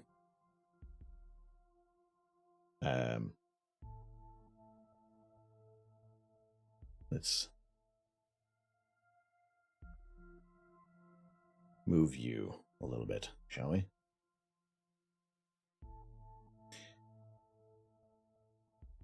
So yes, Stellarium is a free program to try on your to download on your computer. Sky Safari is a good app for the phone. There's a free version from Celestron that you can utilize. Google Sky was my first kind of planetarium app on my phone, and it's Stellarium's great. You can choose. You can pick your background. You can import your own backyard. This is not my backyard yet, but it's great for setting up what you are going to be imaging for the night, and just to get a good idea of where the targets are. What's a good, like this is the size of our sensor, this red box, of what we can image with our 8-inch telescope. So something like the Fishhead Nebula, which is another part of the Heart Nebula complex, is a fantastic target that fits in our field of view. And now, how are you doing? You got the same exact issue. Told me he leaves them on for his dogs. Just let's give your dog some flashlights. When you're at sea for more than 24 hours, when you're more than 24 hours from land, you will see more stars than anywhere else on the planet. Also, you've been to alert multiple times during the Arctic night. See, I would love to be able to experience a truly dark sky sight. You got an 8-inch Dob, aperture 88. Doodler, hello. How do you enjoy that telescope? I do want to get a Dobsonian for this place because ignoring the snow, I would love to be able to just quickly toot around the night sky and look at different objects with a larger telescope with a good focal ratio as well. You've warned your neighbors you will remove the bulbs if it bothers your astronomy, and they said okay. Forcibly remove the bulbs? Even the streetlights are obnoxiously bright in your neighborhood. Like when we had back in England, when they changed the streetlights, our house had a street light in front of our house, and we ended up having to buy blackout curtains. It was that bad. And even then, there was still a nice faint glow around our curtains at night. Also, I did invest in a sleep mask, and it was great. They have those barn lights, garage lights, a couple of light poles, house lights on, outshot. The outside of the house. The town is so small you can see where their house is at night from the highway due to the lights. Oh my goodness. Lex Peace, how you doing? Welcome in. Cheers from Brazil. Hello, Brazil. Welcome. Good to see you. We are here in Central Ontario, Canada. We are sharing our love of astronomy with everybody tonight, and also talking about Earth Hour. So for the next 49 minutes, we're going to be having just one light on in the studio and reducing our energy consumption just a tiny little bit. But yes, also talking about how light pollution does affect our night skies. And it is for a 60-second exposure of the same target, the Orion constellation. Astro Backyard, Trevor Jones, has illustrated very well what can be seen with a camera and how important it is to have as little light pollution as possible. Zoyer, hello. Hello, how you doing, Zoyer? Welcome in. Good to see you tonight. I had one of those right outside your window. It's broke now. How did it break? How did it break, I hear you ask? Well, it was involved in a freak accident where it disconnected from the electricity grid. Definitely not a BB gun, no. Ever since it broke on its own, the owls have returned to your backyard.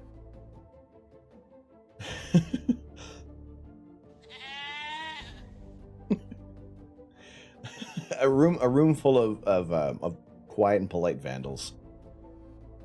Death by Muffin. How you doing, Muffin? We've had 0 lights on for the past couple of days. You're only using it for streams to save money and energy uses. Plus, with it getting lighter, it won't matter soon enough. That is one thing I noticed about in the UK. It's just that higher latitude. It seemed like the sun never actually set. But how are you, Muffin? Good to see you in here tonight.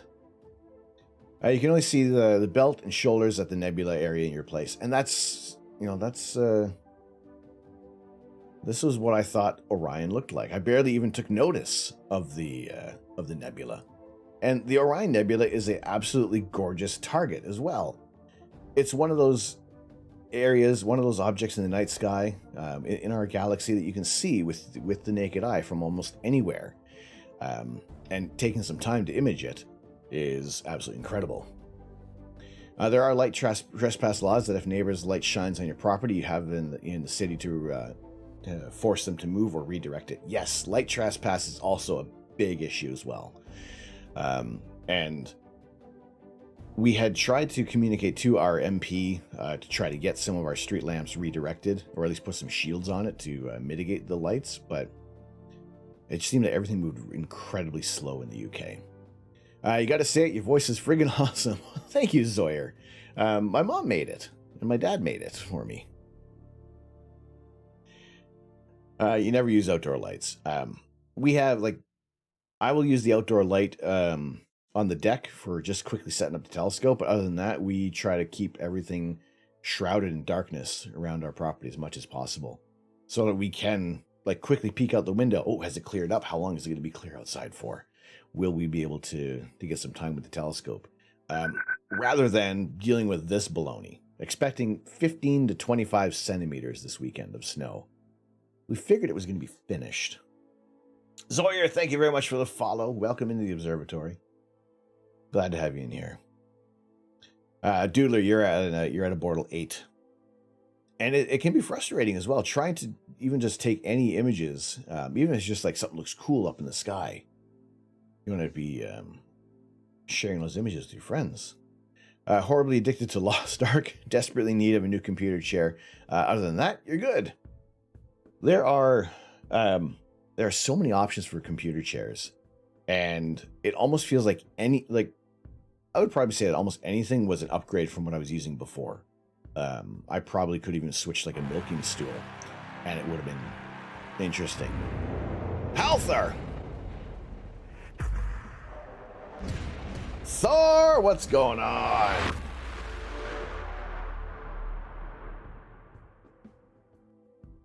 How are you doing?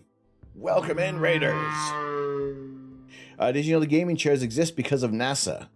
Do they? Did they? I thought it was because of we liked comfy bums.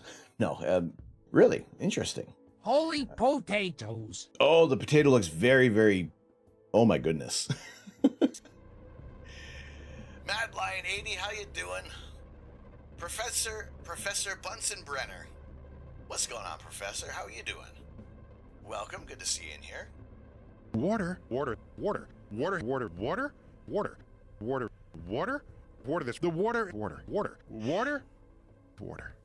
Yes, potato. I am Very good. inevitable.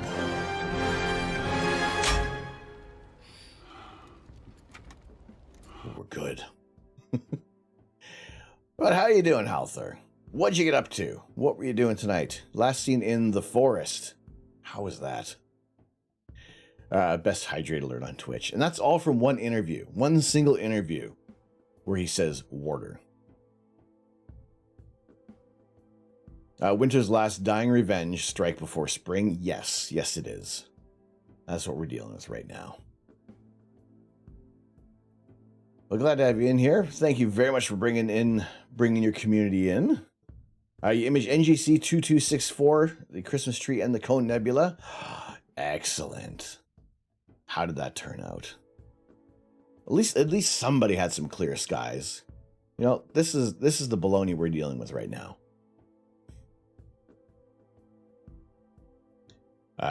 The Christmas tree cluster has quickly became one of my favorite targets this year. And the fact that I was able to get some good time on that target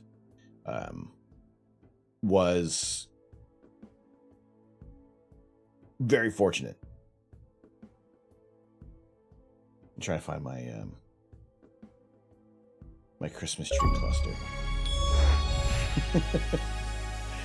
Redemption span. Ooh, everybody's hitting the rare achievements tonight. Yeah, we'll just say this is the most aggressive meteor shower we've ever encountered.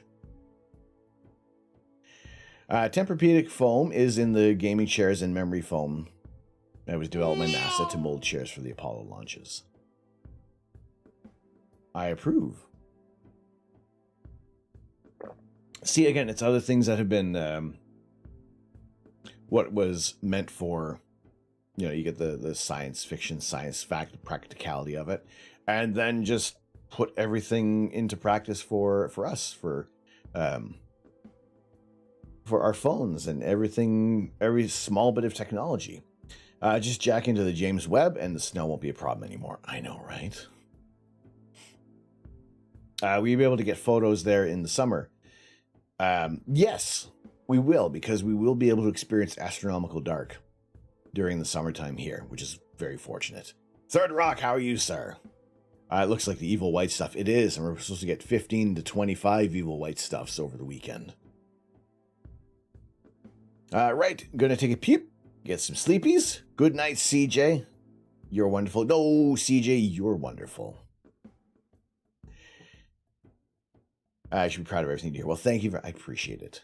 Thank you. I always aim to make a fun, silly, nerdy, geeky, comfortable place for everybody here.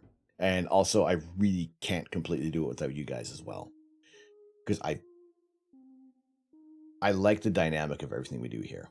And I appreciate it very much. And especially when we get the wonderfully ridiculous tweets as well. American Chris Hansen. How are you doing?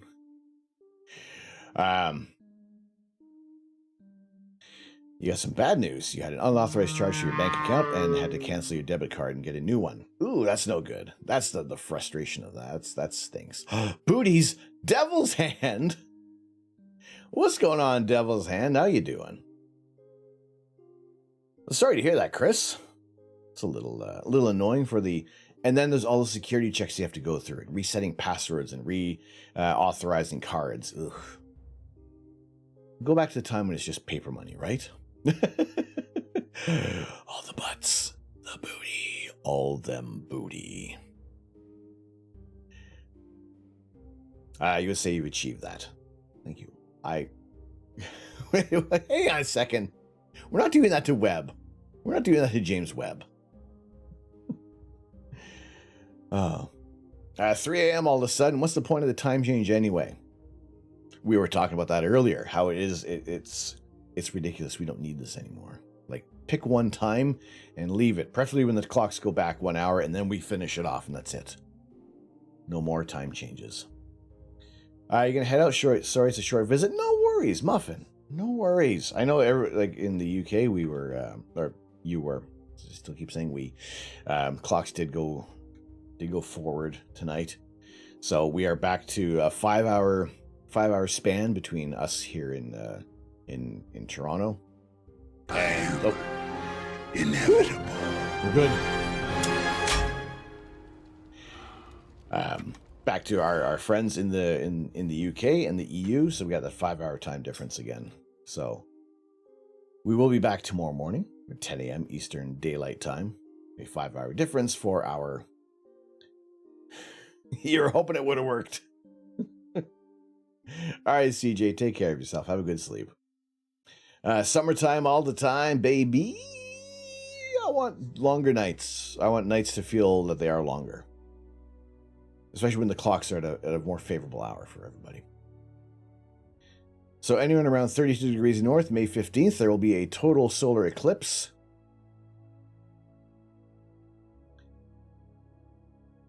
And we're hoping to catch the total solar eclipse in 2024,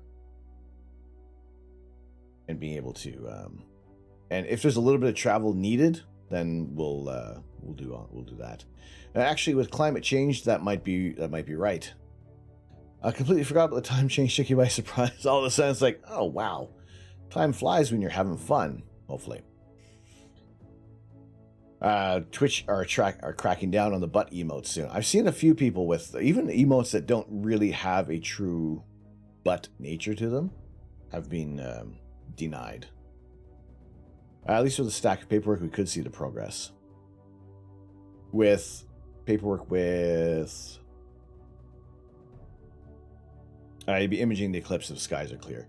I'll be aiming to do that as well. And it's good because I do have family that lives along the path of totality for the total solar eclipse coming up. So it'd be a short drive. Where I'm living right now, I'm still going to get I think it's still about maybe 90% of coverage. But if I can get in the path of totality, yeah, full on hot tub streams and whatnot. But let's crack down on those butt emotes. Why don't I have a rim shot? 9 forward. I don't know. 40 feet down, 2.5. Picking up some dust. 4 forward, drifting to the right a little. We copy you down, Eagle. Drifting, Tranquility. And yeah, your clocks will jump forward as well. Roger, Tranquility. We copy you on the ground. You got a bunch of guys about to turn. You mean Lunar will be coming up? You'll be in Texas. You'll be in Texas for the 24 eclipse. I think I missed quite a few of the some interesting eclipses while being in the UK. I feel like we kind of missed out. We got the lunar eclipse, especially when that, and also when that impact, when the meteor did hit the moon during that lunar eclipse, which was great because everybody was watching that. And my images for that lunar eclipse was just before and just after. You'll find 1/2 credit for a sotto voce violation of the verbal morality statute.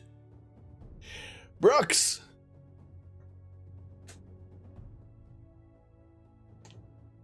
90% eclipse is nothing like totality. Exactly, it's total eclipse or nothing. How you doing, Brooks? Thank you very much for the 50 bits. That is greatly appreciated. Actually, I guess I should keep track just in case here. That is 50, and there are 5. 9 forward. 40 feet down, 2.5. Where's my nuts? 4 forward, drifting to the right a little. We copy you down, Eagle. Drifting, there, pretty much every lunar eclipse is just clouds. The Eagle has landed. Roger, Tranquility. We copy you on the ground. You got a bunch of guys about to turn blue. We're Brooks, thank you very much for the 50 bits and equaling a one ghost pepper peanut. First official ghost pepper peanut of the night. You know when, like, my whole, nope, can't talk. Brooks, thank you. Why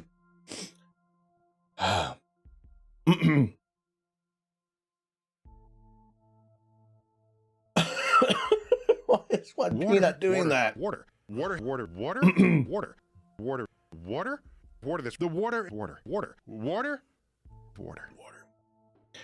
Sometimes these nuts really get you. 100% totality is like being at a concert front row and being invited on stage. 99% is like being 5 blocks from the stadium and knowing the concert is happening.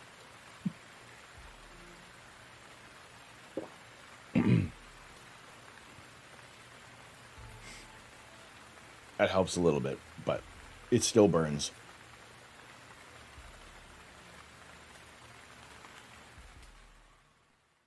But Brooks, good to see you in here. But thank you so much for the, thank you, Hugin, for the hydrate. It spreads the heat around, but at least it'll take the edge off the be choking like a fiend on these nuts. It's been a busy day, long day, trying to think if I'm forgetting to do anything. I feel that like all the time recently. Are we forgetting something? Is something being forgotten? Most likely it is. Hopefully it's never anything that is too ridiculous. Milk 100% helps. It's not too bad. I will say for tonight, like I said, tonight only, milk won't really help if we reach this bit goal tonight. So I'm happy with 1 peanut tonight, and just to talk about light pollution. And just how, how impactful it can be for like no light pollution, where you can start to see some of the zodiacal light, versus being in a city, how much of the night sky you miss. That's always like that is a stark contrast from 1 to 8. I've lived in an 8, I've lived in a 5, I currently live in a 3. So that is why I'm very happy to be sharing the night sky with everybody as much.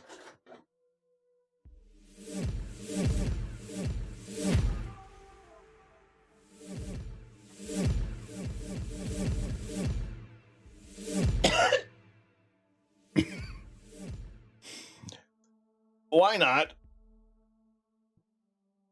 Oh my goodness. Oh my God. Why?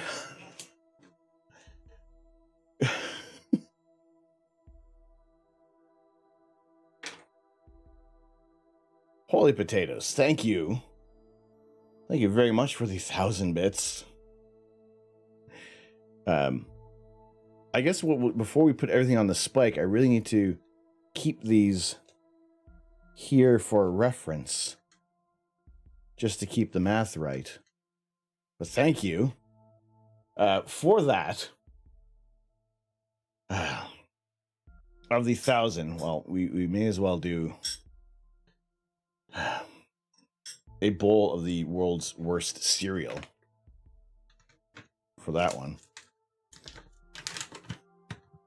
Now you know for a fact you are forgetting stuff all the time these days. You can't remember what it is, but you know you forgot. That's also a frustrating thing. All right, our moon cheese bites, delicious, cheesy, flavorful, getting mixed in there with the sweeter Reaper. A bowl of the world's worst cereal for the bits reward. And because there isn't any specific reward for the 1,000 bits, we'll top off this bowl of cereal with Andy. You're gonna head out. No worries.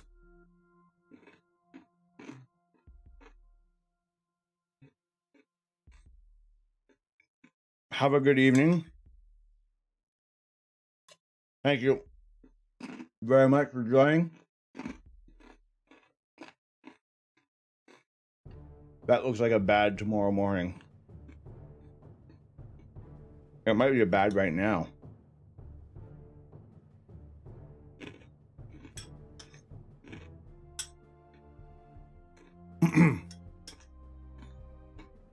Okay, it's spicy. It hurts. It's Carolina Reaper sauce with some ghost pepper peanuts. But it's tasty. A fun snack for the toilet. Oh my goodness. Why not? Thank you so much for the 1,000 bits. I've realized now of the slight error of my ways here. Because underneath this, on this slice of delicious meat lovers pizza that I made tonight,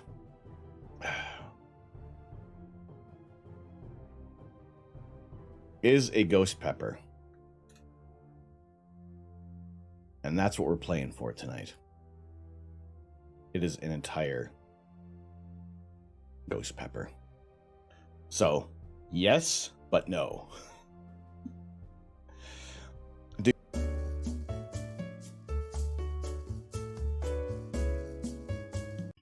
Plumber on call 24/7.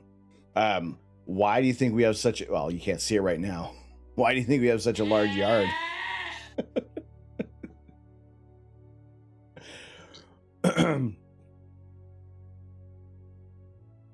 Oh my goodness.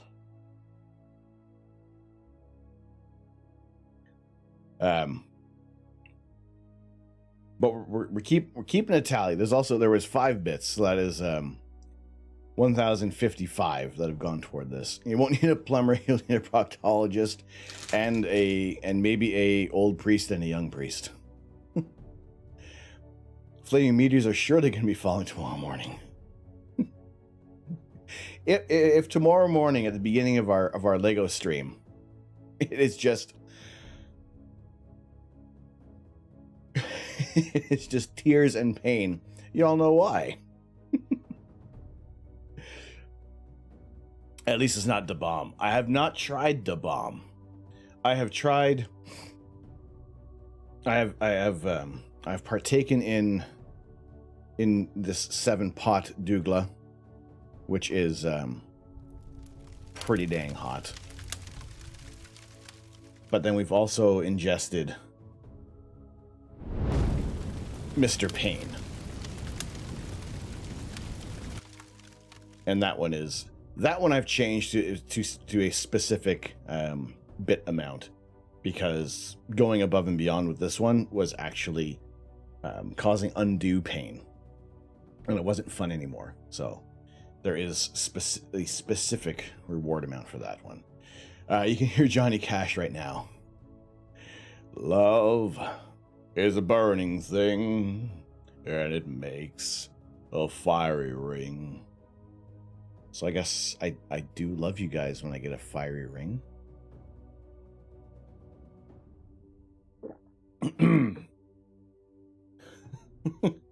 The bomb is another level you've heard. I've heard it is just sheer pain.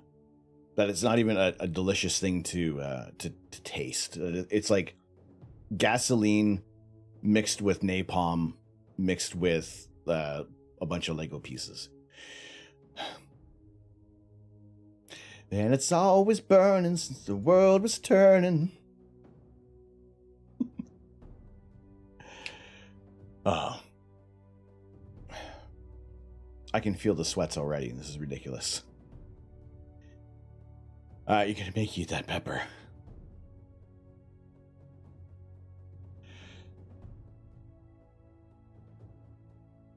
There was another... This is a image of... in Chelan County, of before the change of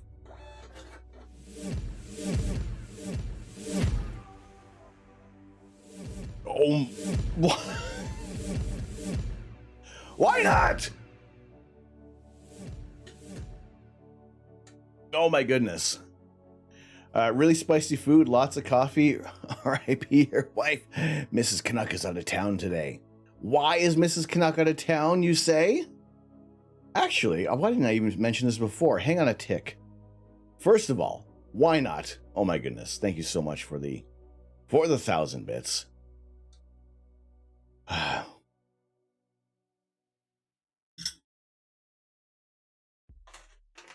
We get to open a new bag of moon cheese bites at least. For the it's like the calm before a storm. So yes, Mrs. Canuck is out of town today. She is visiting her sister, my sister-in-law. My sister-in-law had her first baby yesterday. So I don't know how it counts to be Uncle Canuck again. So she's out of town. She's seeing the newborn baby and just squishing her cheeks.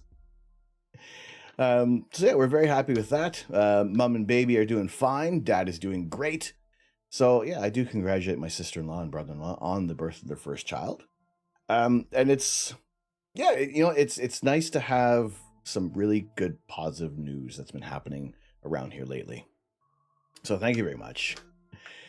I greatly appreciate it. And yeah, I look forward to seeing the newborn when I can. We'll be squishing. You will be squishing cheeks later. Oh my goodness! All right. Congratulations! You love kids. The skinny ones can be chewy. All right. Because why not? Because they're all okay. See, here's where I get myself in trouble. For the 2,000 total bits you've given. I will put a little sprinkling of the 7-pot dougla on here. A tiny little bit. For the world's worst bowl of cereal. And this doesn't need much. This stuff is hot too. In fact, there's some on my fingertip right now. It looks like I don't know how to... Ridiculous. I have no choice. Congratulations on the new addition to the family. Well, thank you so much. It is, like I said, I'm looking forward to seeing her when I can get out there. Sorry for bailing on your stream the other night. Your laptop went haywire. No worry, buttery fingers. No worries. RIPs are asleep for the next 5 years. A little girl. So I have another niece, which is wonderful.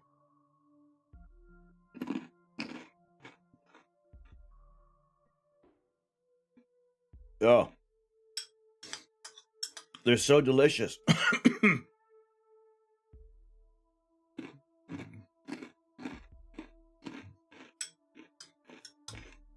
Oh my gosh.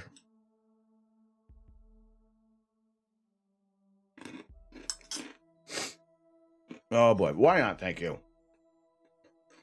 This is a desk mat. This is a big ass desk mat. And it is it's one of the Stream Elements mats that you can buy from the Stream Elements store. It is very good quality. I will attest to it. It has held up very well.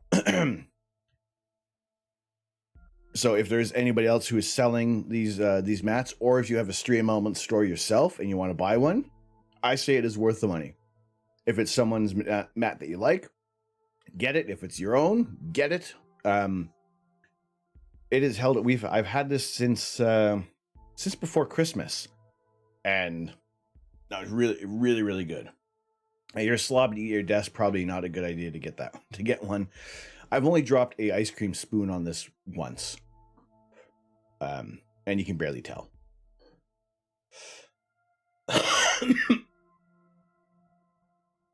Pardon me. Ass desk mat. I probably. Oh, that's this one. This one tastes like it hurts. That one's tough. Machine washable? No. Just a little. Mrs. Canuck is going to come home and find you crying in the bathroom. And funny enough, it won't even bother her one bit. Butterfingers, we aren't related. We aren't related because your sister's having a boy. Well, congratulations to your sister on the upcoming spawn. I'm machine washable, so I think that's yeah. She'll just be like, again. No, she won't even question it because she says you do it to yourself, which it's I can only blame the community so much. I put it out there. It is never a requirement, but I do honor it. I think you can't wait, even though he's the third nephew. It's always wonderful to see it. Like they're so squishy. You just want to squish them. Just a raised eyebrow. Yeah, that's it. A raised eyebrow and a sigh. If I'm lucky. Like, it doesn't even seem like it's anything new to her.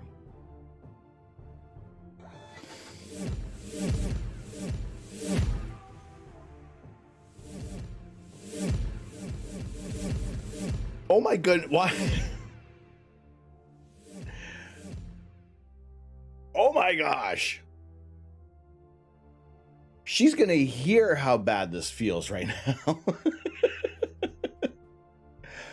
Oh, yes, you are very generous and cruel. Holy potatoes. Oh, why not? Thank you very much for the 1,000 bitties. They're not even like how. What's the next step up from a bit? Like a bit is like a tiny little thing. This is I'm gonna switch it up, and I'm just gonna have like a big handful of nuts.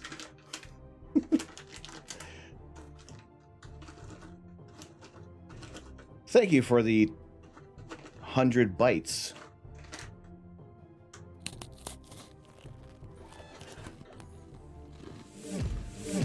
Oh, criminy. Also, what are we cheering for again?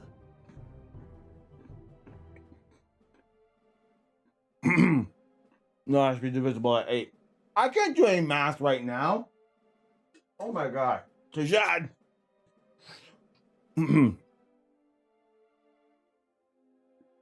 Thank you. So that is 3,555 bits. Oh, sugar lumps.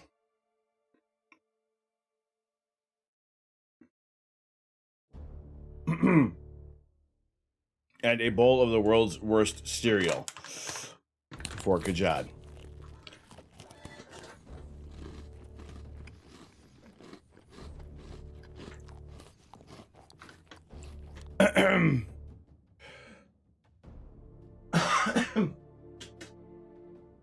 Two more bowls of the world's worst cereal. Sugar lumps and weasels.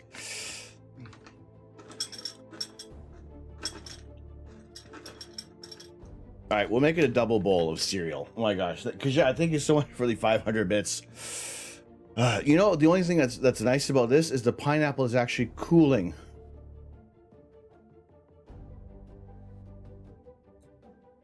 Oh my goodness.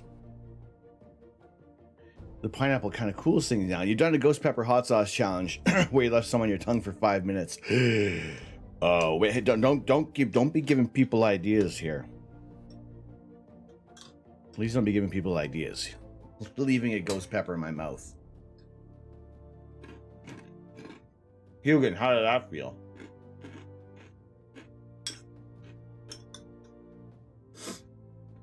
Oh my gosh.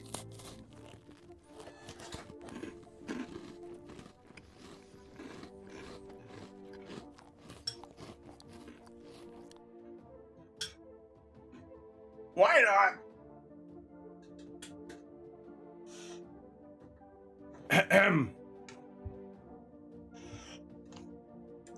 Thank you for the 500 bits. What was that? 1,000, 2, 3, 4, 5. Ow!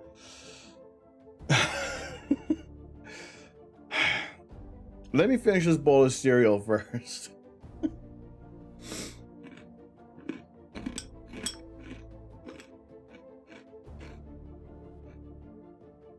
Oh, you did get free pizza. Well, I got free pizza. It is worth it. All right. Oh my goodness. Okay.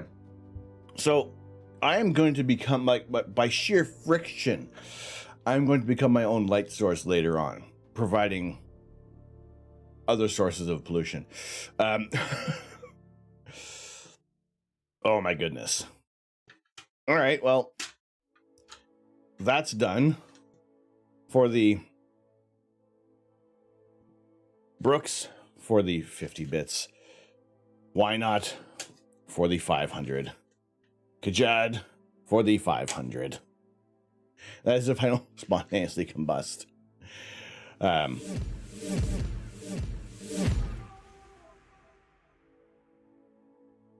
I think Not Coots can do math better than I can.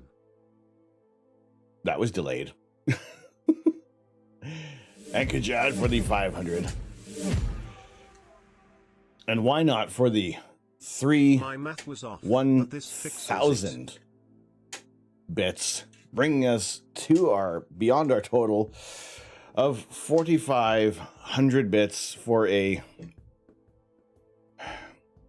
ghost pepper on a single slice of pizza, a meat lover's pizza that I made. You love spicy food, but you can't handle it so well anymore. I don't know if I'm reaching my limit on these things, but as long as I can.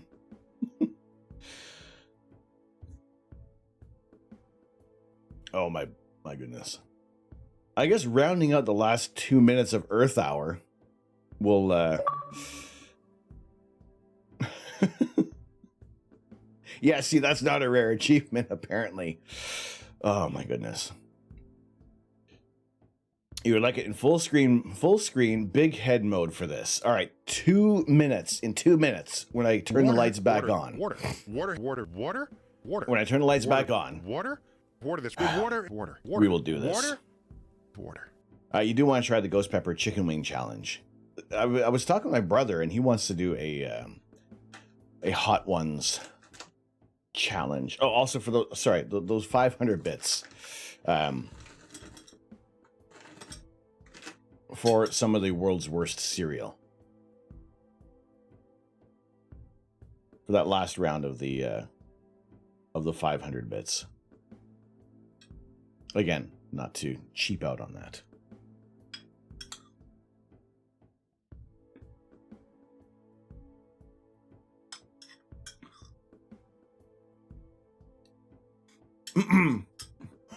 I don't need to turn the lights back on after that. This, you know what, Fendwell, I gotta say, I'm kind of liking the mood that this is setting. One thing I will do, if it pleases the court, I am going to take off the stem. That's all I'm going to be taking off of there. Just because it's a gross feeling.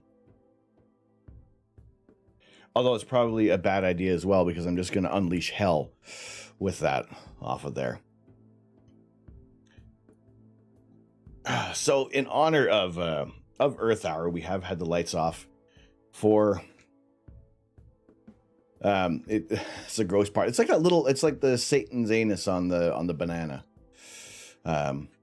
Yeah, so no, you know, Fendwell, if I read that the wrong way. Yeah, you can joke on that. Weirdo.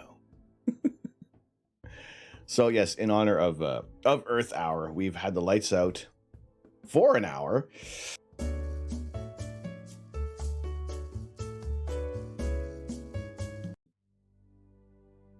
See, that's where I really should have those screenshots posting to Discord. Because who would even think about the context of that one? Oh my goodness. Hello, everybody. Oh my goodness. So, for those who are new to the channel, you're thinking, what the is this guy doing here? Well, this guy is Tom. I am the Astro Canuck.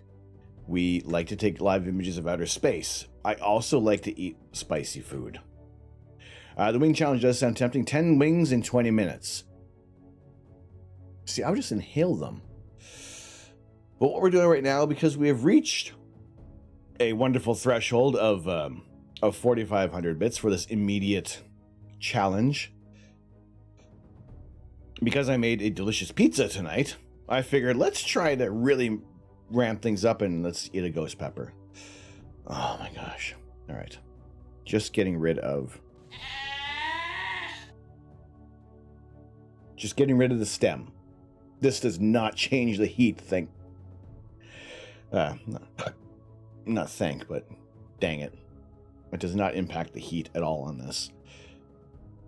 So let's get that in the bin. I totally missed the bin. I gotta hang on a sec. I gotta put it in an actual bin.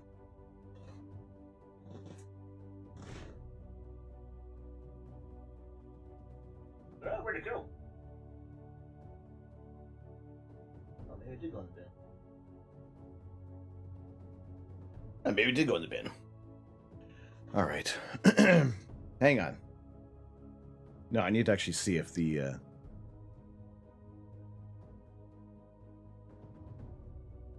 Time to get the spectroscope to measure how bright he glows. Ah!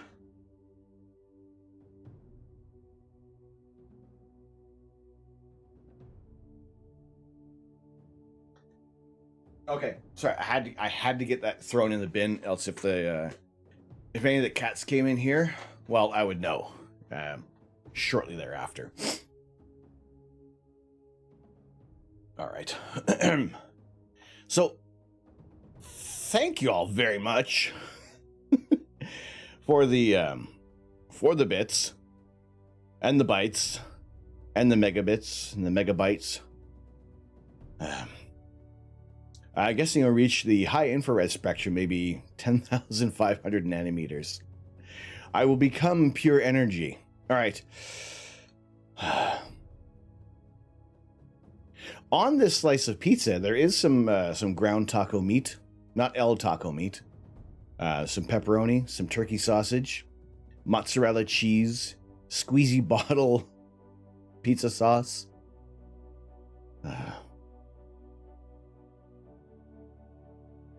This will be the first time we'll witness a supernova in real time. Australia has the world's hottest ramen challenge. There's a channel on YouTube you watch called The Boys. They tried it and it was hilarious. Do you have a link to that? I'm going to start off with a little piece of crust. I wonder if it's those... Is it the bulldog noodles? By the power of Grayskull, I have the mustache. Since you exceeded the goal, you should eat the pepper first and the pizza second. No! Oh, no! Oh, good. I can eat this and try to be and still keep the character.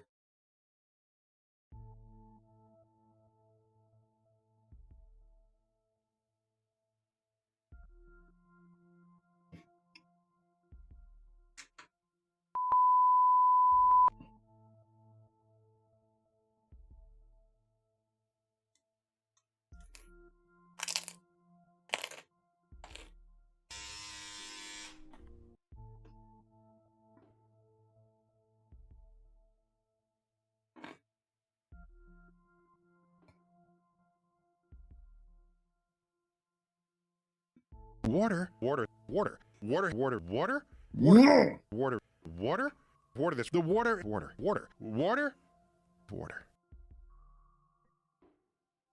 No water!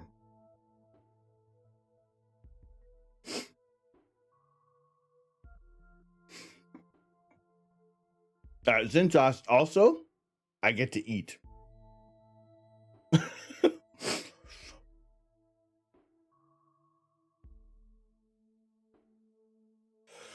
Oh, look, there's a red dot where my pointer should be. Lick the screen so Astro knows what the heck you're looking at. I probably have, I probably got about 12 minutes of this burning. It's everywhere. Oh my God. Oh, for... Everyone click where you think he's sweating the most. Everything's sweating. Oh my God, you can see. Talking is the worst. Oh, why do I... Oh, shit. Oh, no. So here's a side effect of the hot peppers. Is the hiccups. That's how you know when, for me, it is a really hot pepper. Holy potatoes.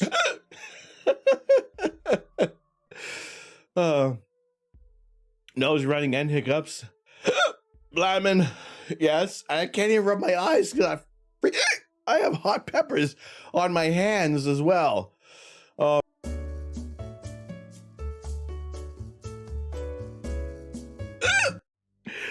Oh, my swooboo. Hi.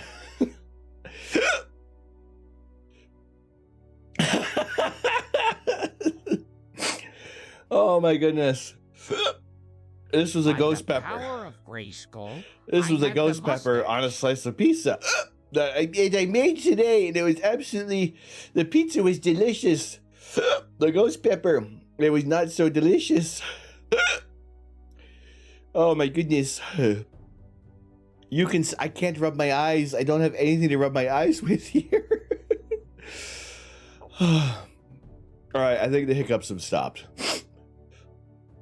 Okay, the hiccups have stopped, but the burning, oh wait, I need to keep the voice. The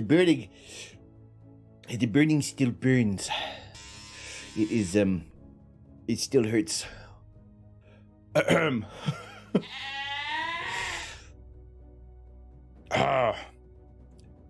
Well, that's done. Thank you.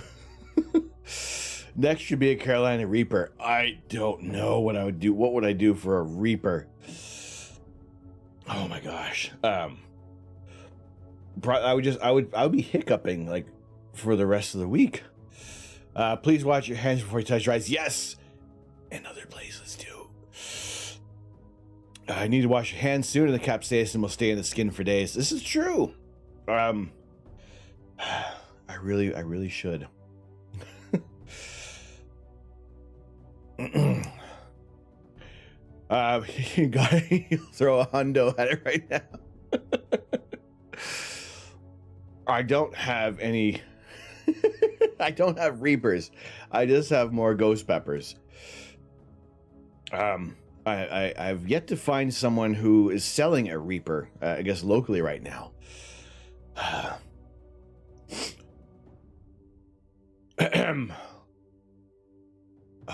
Do I look any different? Oh, any different in the infrared? I don't think that changes. I don't think the infrared camera picks up any of my pain. Now you can just see more sweat. Oh wait, maybe you can. Can we see the? Can you see the big vein in my forehead now? I think that is the pain of the Reaper. Lips are darker, forehead is more veiny. The blood pumps. Oh, all right, we gotta watch the clips. Yes, of course, of course. I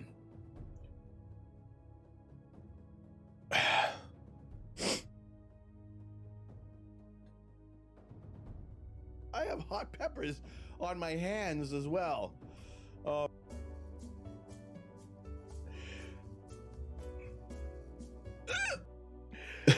my swooboo. Hi. I have hot peppers on my hands as well. Oh, why do I? Oh, shit. Oh, no. So here's a side effect of the hot. All right, Fen Dweller, thank you so much for joining us tonight. Have a good sleep. Wonderful to meet you. Wonderful to have you in here.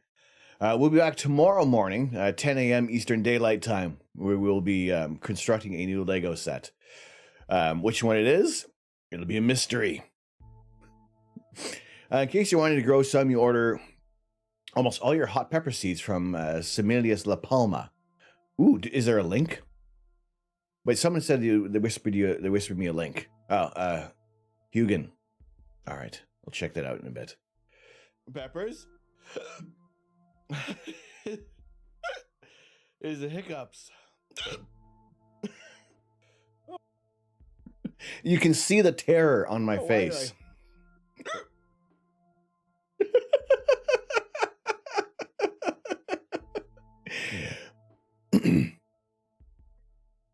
It was at that moment he knew he up.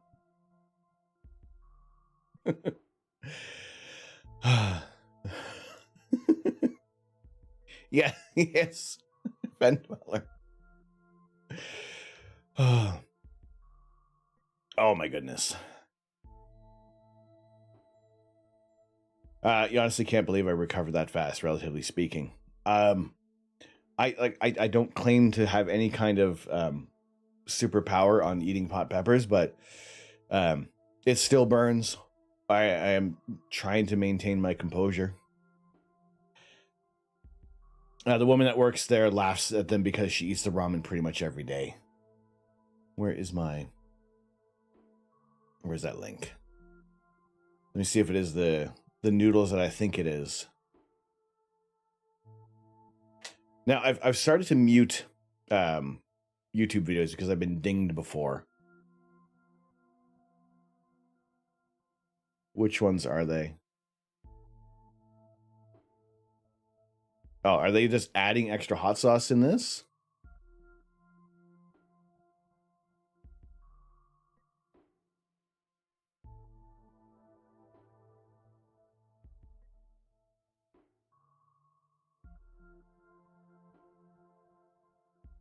Oh boy. Now I've had the hot noodles that I've had before.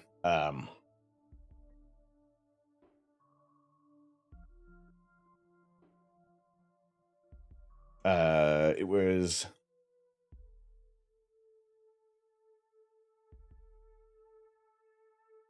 these ones. Because one of my friends tried them and he said him and his brothers barely finished one pack to themselves. These are hot, but they are freaking delicious. Similius.de. All right. We'll add that in there. Lived in Singapore. Hot, spicy food is the norm. See, I don't mind hot and spicy food. It's yummy. It's delicious. As long as it is flavorful, which is why I wouldn't just eat a ghost pepper on its own. I feel that is, to me, that's just one level past ridiculous. At least if I have it on a nice, delicious cracker with some meat and cheese, maybe, or a slice of pizza. I do like the spice. So if I can have a crispy, crunchy peanut or a ghost pepper tortilla chip or a bowl of the world's worst cereal, I appreciate every single bit that is donated. My stomach, however, said, but everything else. Hot One Show is such a good hot sauce reaction channel, and Sean is inmate. Sean, I think he is the absolute best interviewer ever. He will match energies with the people he's interviewing, and he never tries to be better than them or saying, oh, this isn't that hot, I've taken this many times. He is right alongside, and I feel he is a fantastic interviewer, and having an opportunity to interview anybody is, I would like to emulate Sean Evans as much as possible. Lebanese, and your grandmother would put spice in her salad, but definitely for flavor, not pain. The first time that my dad met my mom's side of the family, they're from Macedonia, and my baba would put chili peppers on everything, and like she loved spice. And when my dad went over there for the first time, the spiciest thing that his mom was from Scotland, and the spiciest thing that she had in the pantry was white bread. So as soon as he went over to my mom's place for the first time, he thought that her family was trying to kill him with these chili peppers. He eventually acclimatized to it, and he enjoyed some hot peppers for quite a while. But yeah, that first time he was convinced that it was just you're not good enough for our daughter. We're just gonna kill you with hot sauce. What's going on, Scotty Rotten? How are you doing? Good to see you in here tonight. And Plutonium 9 almost makes ghost pepper sauce look like salsa. There are some crazy hot sauces out there. But I think Mr. Payne right now is that sauce for me is like as high as we're going to go right now, because at that point there's a little of flavor in Mr. Payne. That's this one here. But then after that, it is quite literally it just hurts.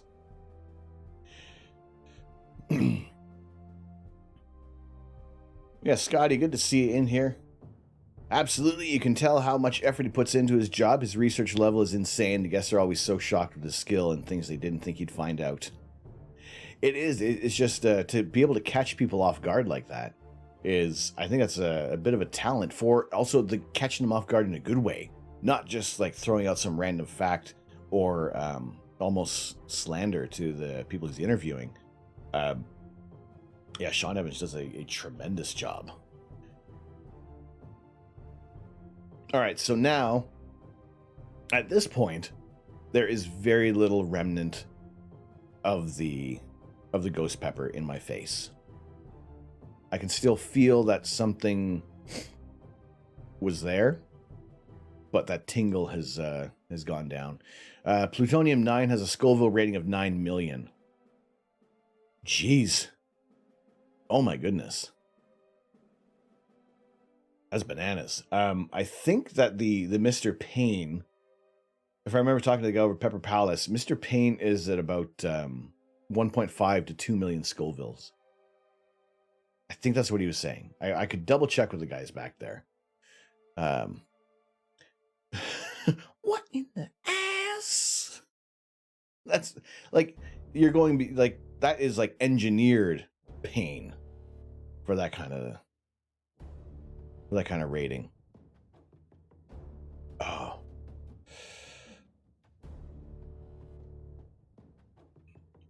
There we go. If my sinuses were ever blocked, they're going to be clear for like the next 6 months.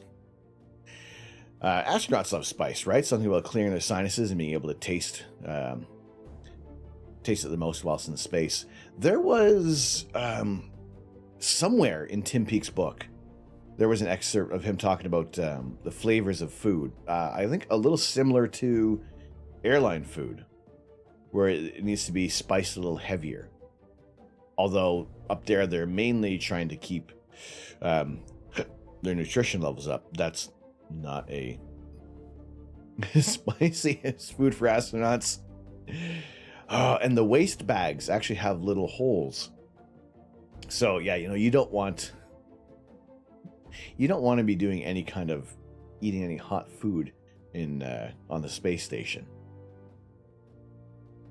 It literally has a warning on the bottle telling you only to eat a very certain amount. And then there's probably people like who will just be like, nah, that's being all hard about it. No, there is a limit. And I realized with Mr. Payne that I don't need a lot. It genuinely is, it hurts. So there are some questions in Tim Peake's book asking about going to the bathroom in space.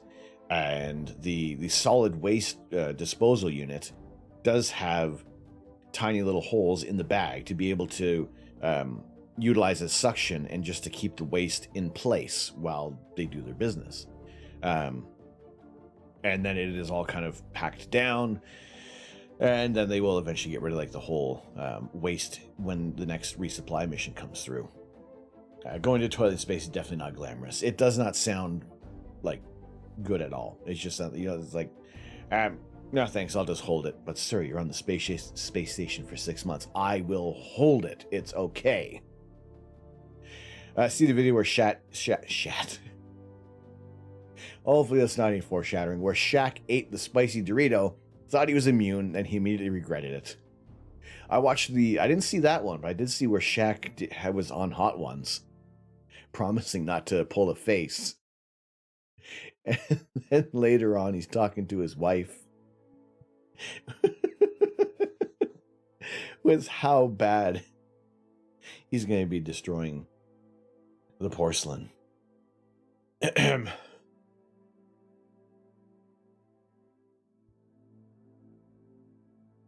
Okay, I think my mouth is...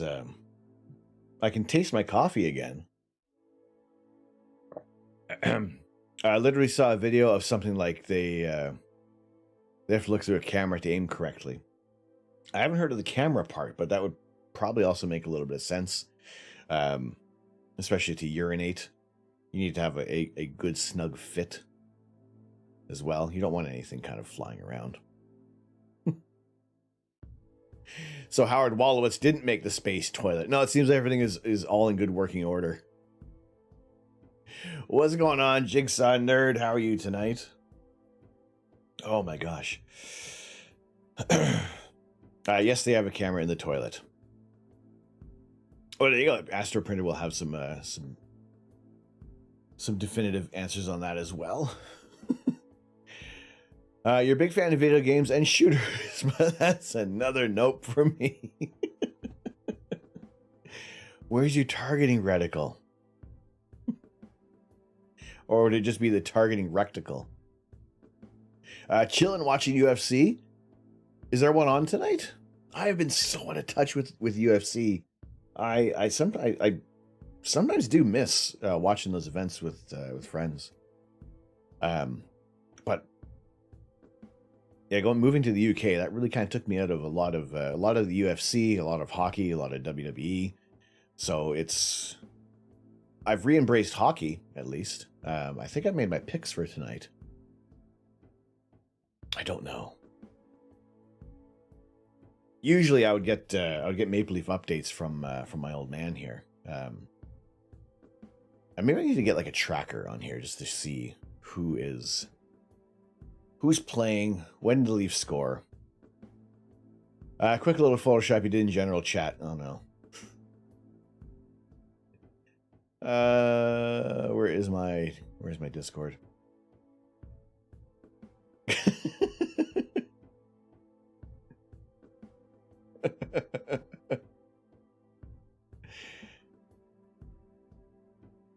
Now, is that did you replace that with anything else for that splashdown?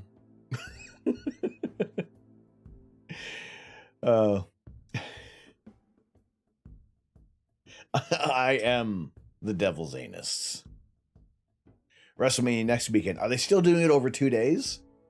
Or are they just going to do it in one event? Like one night?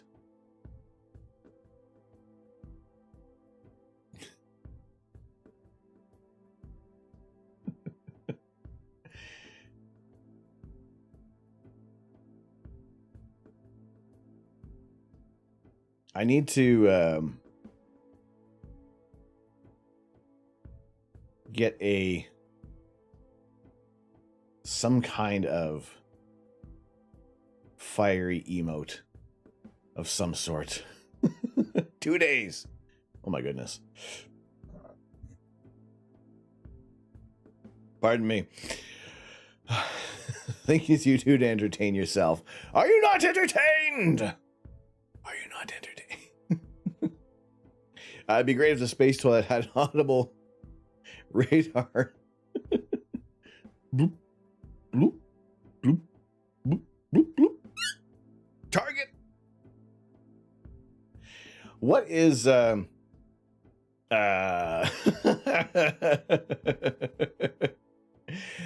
Dr. Derp, that emote is very painfully accurate. I don't know if I enjoy being notified like that. Oh my goodness.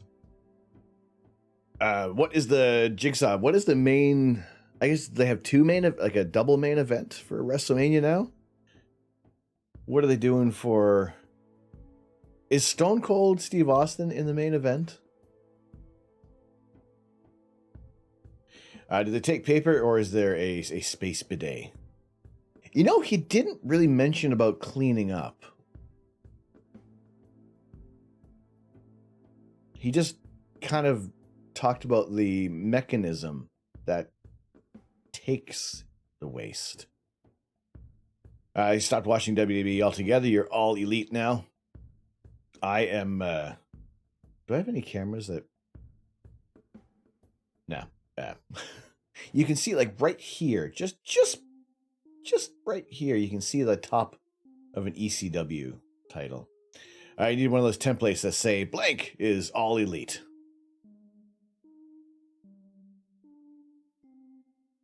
I roughly made one. Just for Elite Dangerous.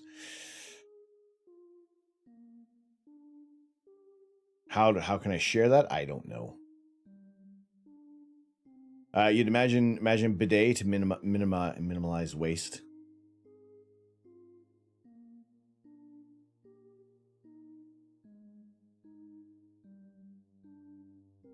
Yeah, they didn't mention what it was.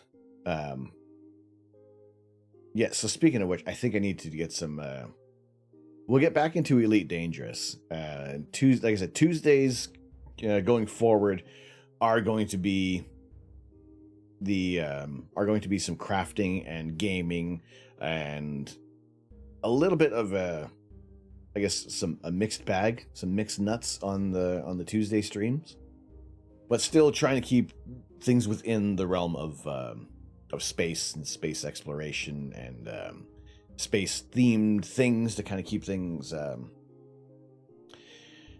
interesting and on theme with what we're doing.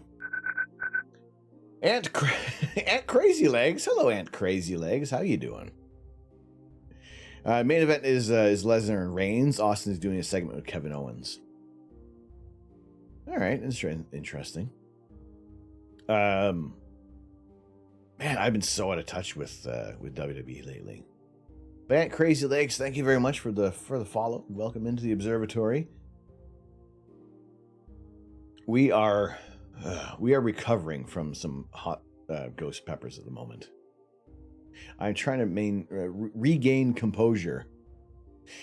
And we were talking earlier about light pollution and how important it is to try to mitigate things.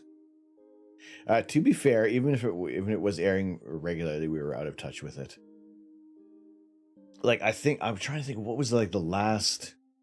Genuinely, it was prior to 2011, before I moved to the United Kingdom, that I was fairly regularly watching the WWE events, and that's what we grew up with. And watching with my mom's mom, my baba, would live with us. She lived with us, and she loved wrestling because she didn't really need to listen to it,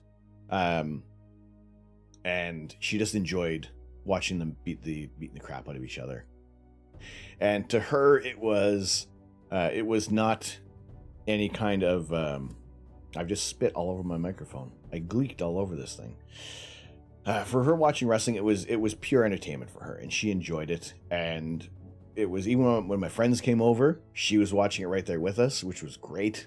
And yeah, like the Hulk Hogan, Bret Hart, Undertaker era, the Attitude Era was like my time when I was watching WWE wrestling. And just to see how much it's changed. And I wonder if that's how people felt from like in the 70s when they were watching it in like the 90s and the 2000s. If that's what it feels like now, or how much it's changed. Yeah, it's no longer the wrestling. It's the sports entertainment. Light pollution is such a problem. Even your alarm clock is too bright. I've had some, actually, you can't see it on here. This little gimmick on the phone charger, this is incredibly bright. I need to put like some electrical tape over this whenever I use this phone charger in my room. Trying to sleep at night, even when it's upside down, it still has this like green glow. It's ridiculous. It's ridiculous. Why do we need to be this close to my beard? Nobody's lurking right now.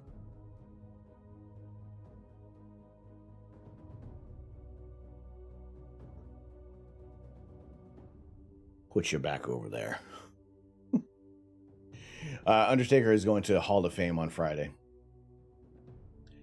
It seems like they would have done that like a long time ago. Why is that even needed? Well, when I bought them, I saw there was a light on there, so I thought it was an indicator of when the charge was complete. No, it is just always green. It's just always on.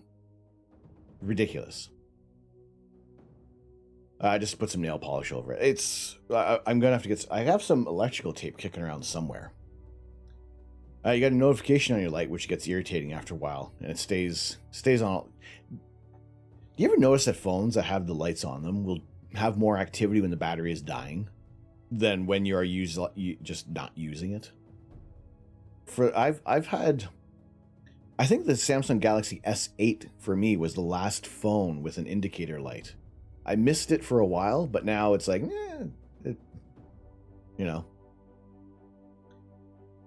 Thanks for this. No worries, Jigsaw Nerd. You got to go pick up your kid. No worries. Thank you so much for joining us. Glad to have you in here, as always. Can we also get a quick shout out for Jigsaw Nerd before they head off?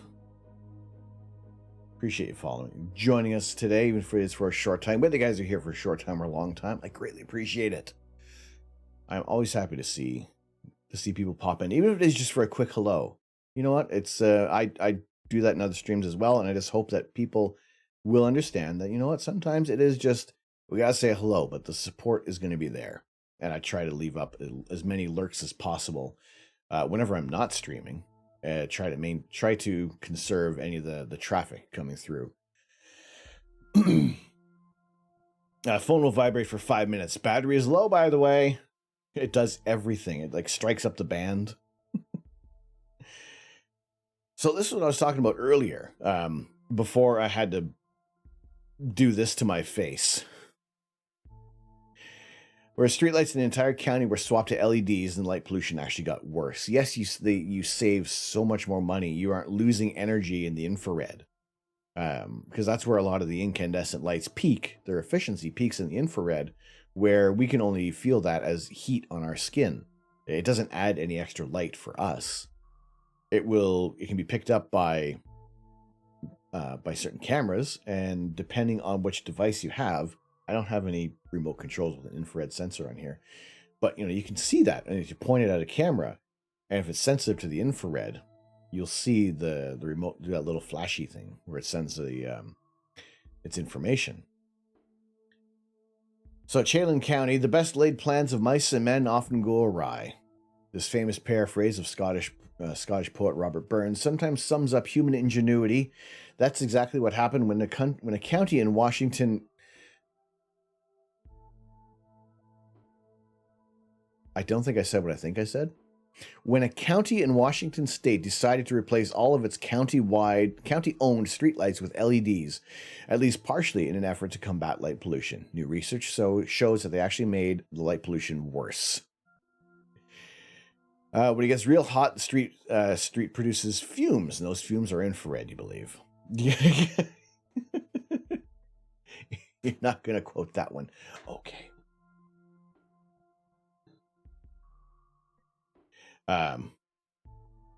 Dr. Li Wei Hung and her colleagues at the National Park Service recently released a paper currently available on arXiv that detail work that they did to monitor the night sky, both before and after the Chelan County replaced their streetlights with LEDs. The problem is they're not removing the streetlights when they swap to LEDs, which is causing more light pollution, as LEDs are 100 times brighter than incandescent sodium vapor and fluorescent. And it's just because it's much harder to get rid of that light pollution as well. Whereas with the sodium vapor lamps, they are in the wavelength where it is not really important to a great deal of the telescope data. So Chelan County is located in the north central part of the state and serves as the gateway to several outdoor recreational areas nearby, including North Cascades National Park. Given this interest in the outdoors, less light pollution would seem like a benefit to stargazing, hopefully to catch a glimpse of the Milky Way. So the county decided to replace all 3,693 county-owned streetlights. New LEDs were 3,000 K or warm white light, while the other 20% were slightly brighter 4,000 Kelvin bulbs that were installed to meet the lighting requirements set by Washington State Department of Transportation. The retrofit process, Chalan. What did I say? Kalan? Chalan? Chalan. Chalan. Chalan.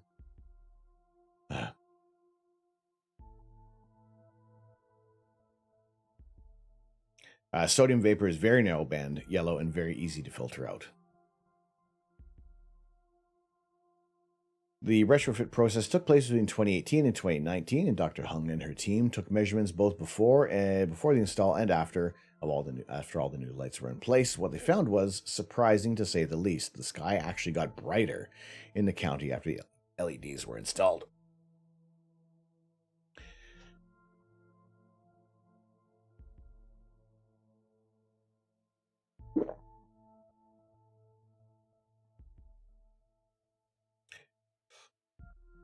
Pardon me. That ghost pepper's come back.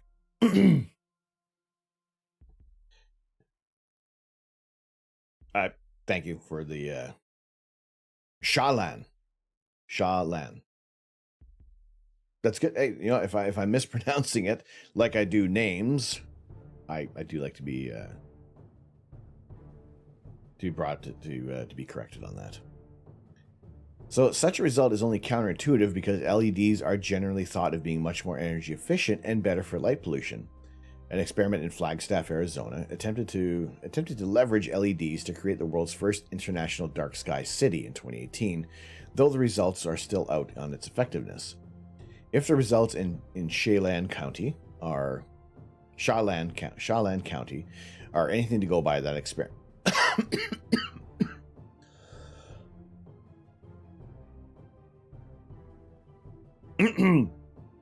We installed full spectrum LEDs and things got brighter. The results of Chelan County are anything to go by. That experiment might not be successful. Dr. Hung and her colleagues looked at 3 different metrics of calculating how dark the sky is, how bright the sky glow in the county was, how high it went, and upward radiance, which measures the light direction upward.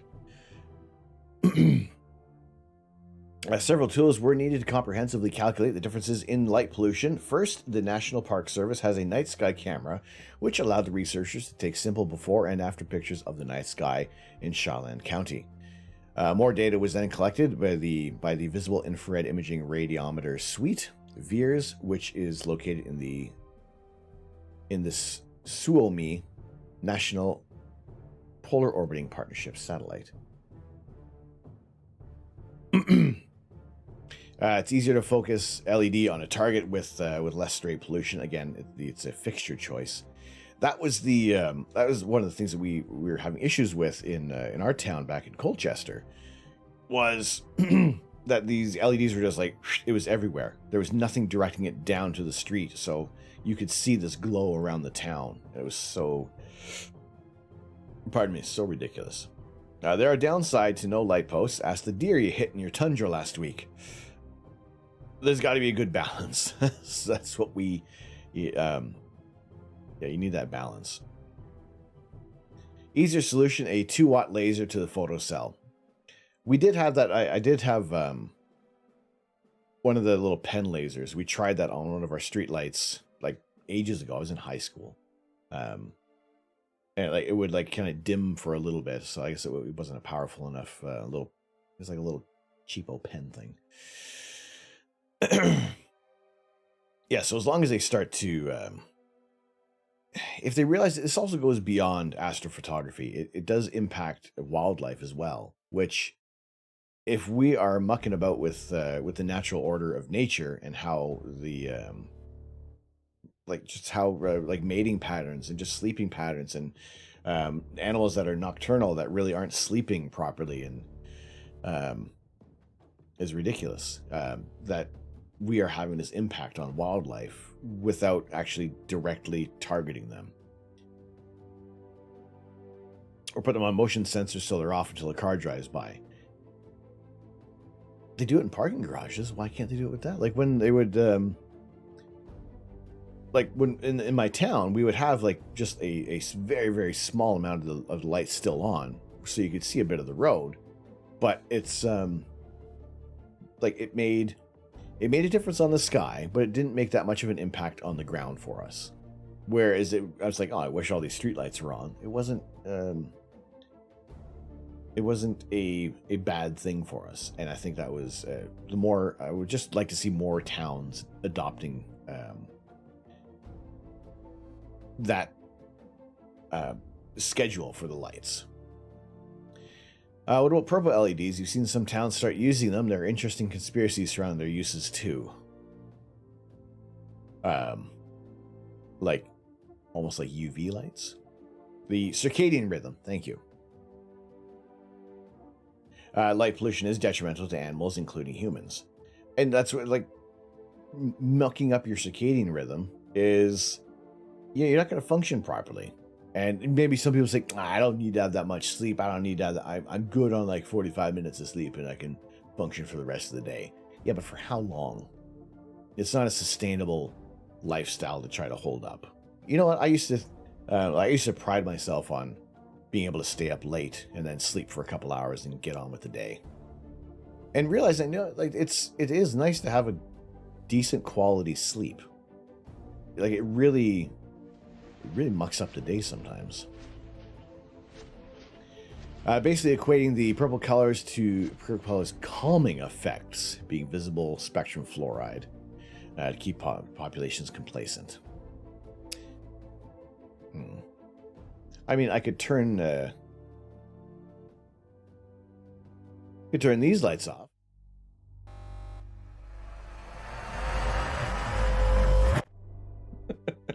Welcome. I could turn these lights off and be a more calming purple astro Canuck. Holy potatoes! Oh, that's not a good potato. Oh, the potato doesn't.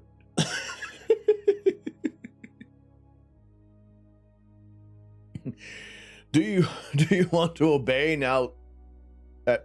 Hello?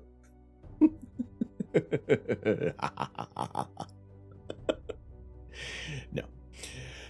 Do you want to obey now you're in comfy color mode? Follow my command. I don't need to ask for any compliance here. Y'all are wonderful. What I do like though is some of the Lego pieces do, for the light that I've chosen, the color, they do kind of fluoresce, which I think is kind of cool. It feels good to be a potato. Chains of Death Ninja, you're on the money with that one. I think I heard a cat being a jerk out there.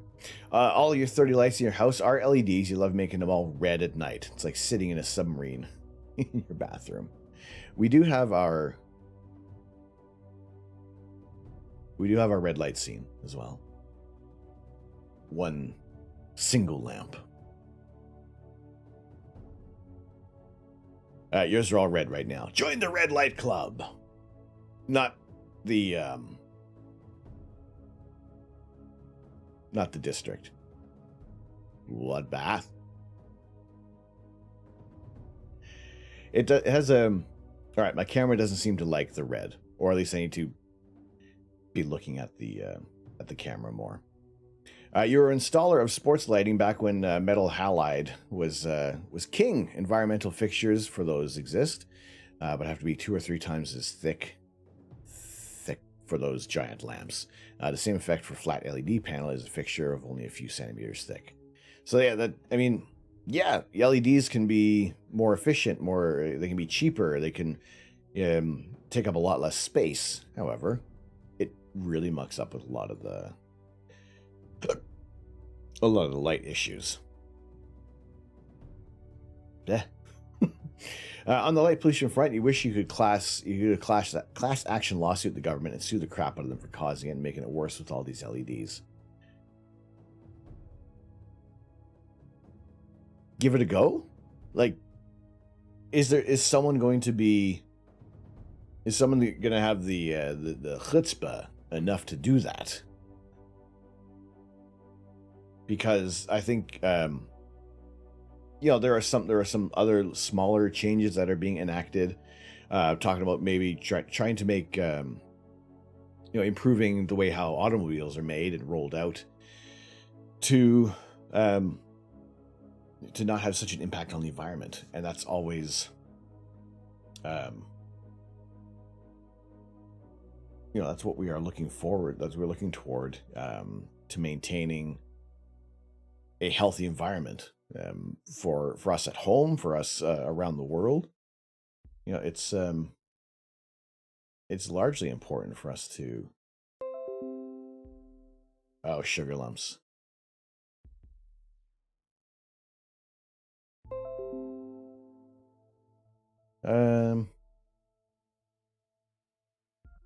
Okay. Sorry, I thought something had... It looked like something disconnected. I think we're okay. You're pretty sure the government has already channeled funds to fake studies showing LEDs have no harmful effects on a population.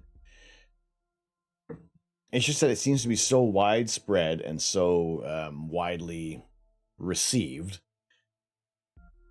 that, yeah, light pollution has become a problem, a great challenge for us. They would bury it and silence it, but all the facts still remain. Mental health would definitely improve if dealt with this issue. You've done a lot of research to this. It's pervasive. Your balsamic vinegar, you are finding the words out of my brain right now. I appreciate it. Environmental is the label on the product catalogs for locations with light pollution laws. Simple shoebox that is open only on the bottom among the very best.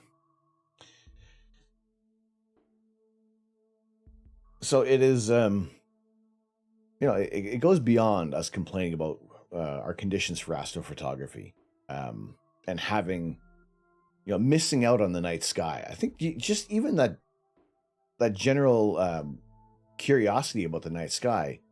9 isn't on here, but it's almost like we'll just say this white part here. That's Bortle 9. You're not seeing any stars in a 9. I'm fortunate right now to be living in a Bortle 3, and this is it has been absolutely amazing to be just to stand outside and be faced with this wall of stars. So much more different than being in my old town and being back in England. There are currently 5,000 municipalities, all failing to be under legal lead limits in the U.S. Wish you the best of luck in tackling the LED issues.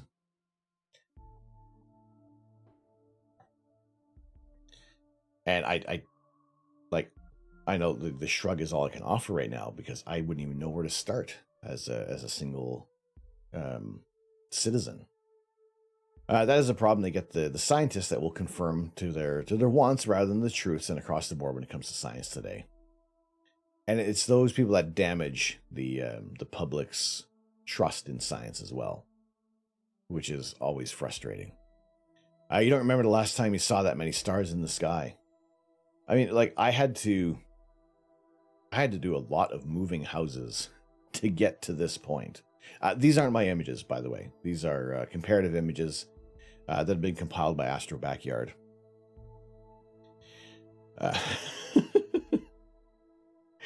Still on. Yeah, still on. And nothing is on fire anymore, which is good. You see less than 8. So you would be in a 9. Now I have, like I said, for the most of my formative years, I lived in an 8, and I really thought that these 5 stars were all that comprised the Orion Nebula. Not until I moved to a Bortle 5 that I was able to better appreciate the entire structure of this constellation.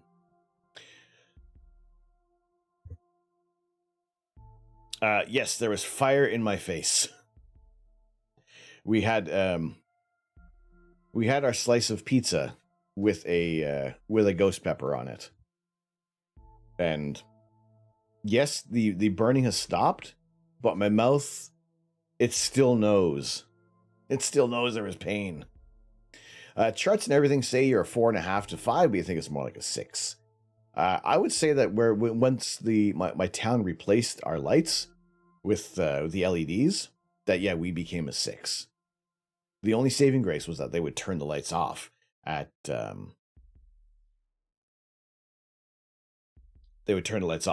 midnight, so we would drop down to a 5 at best. Do you think you'd move to a level 1 area anytime soon? If I was out to a level 1, I would be very strapped for an internet connection. Even living out in a 3 in rural Ontario, it has taken. Some people can attest the frustration that we went through to try to get a reliable internet signal to be able to do this. You're in New York, so the amount of light pollution, light here is a problem. Has a big effect on the sky. Now, you can still image in highly light polluted areas. The drawback is that you just have to, your equipment is going to be a little more specific. And it's been done before where you're even like where Dustin Gibson from OPT Telescopes had imaged in Times Square, utilizing some of their aggressive filters to cut out a lot of the light pollution. And, you know, it's good that you can do that, but again, you still have to, there's other challenges that come like longer integration time with your images. You still can't do in a supremely long exposure, without getting some of the ill effects from light pollution. From the air, it looks about like a 4, 3 with good cloud cover and no moon. So if you're cutting out any of the, you would see the light pollution a much greater deal from the ground. But yeah, I think it's fantastic they would turn those lights off. And the first time it happened, I'm thinking, oh crap, we've had a power failure.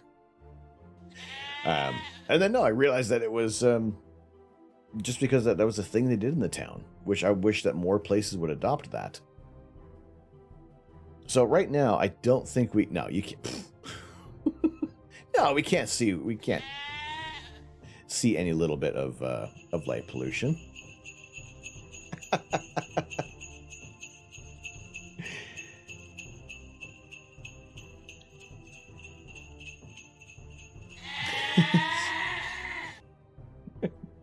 Snow upon snow upon snow.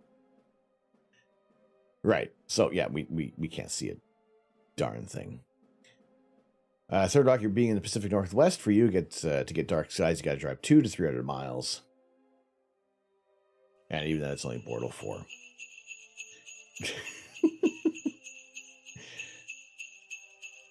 So there is that random chance. Will it rain or will it snow? Yeah, it's just snowing. That's it.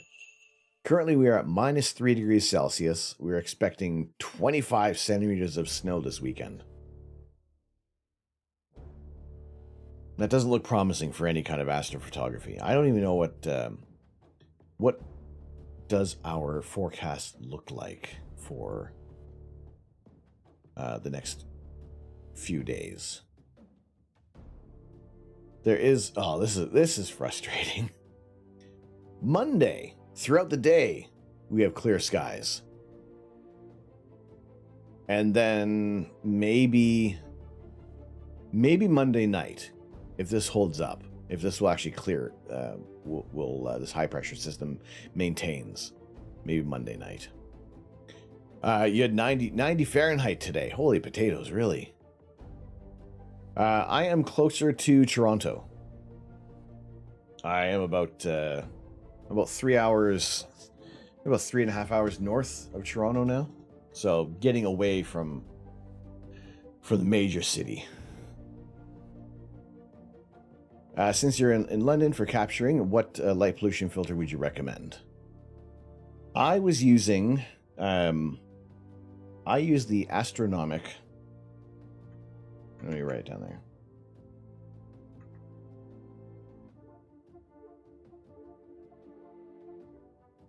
That was the filter I was using, and it was a clip filter for a Canon camera. This filter comes in many different options. Also, there is the Optolong L2, or sorry, the L Pro, the IDIS P2 or D2, depending on the lights in your area. What I used for the CLS clip filter, it's more of a broadband filter, but I do believe with the Optolong L Pro, which is a little more expensive than the Astronomic filter, the L Pro is meant to give a little bit better balance for star color. I used to fly into Toronto from time to time. We fly up to Three Rivers to get big maintenance checks on the plane. Oh, that's cool. So do you often fly into Canada, or is it just Toronto and Ottawa?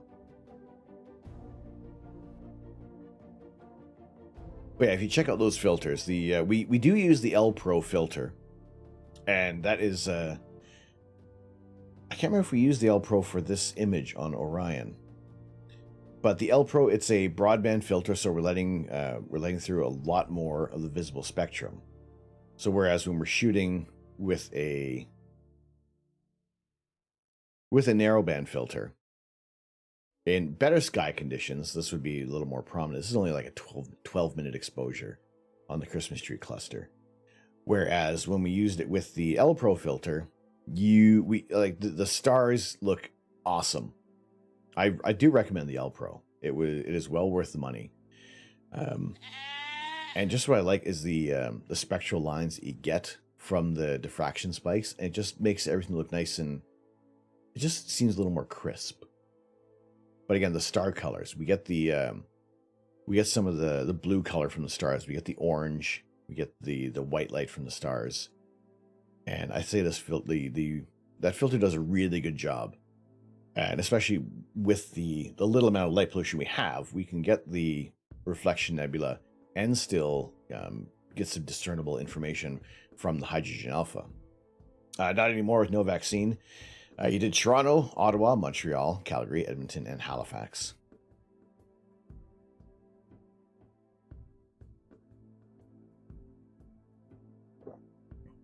I've been everywhere except Edmonton. You're a complete beginner, so you haven't even bought a camera yet. Looking for suggestions. You're only looking at the mirrorless DSLR so far.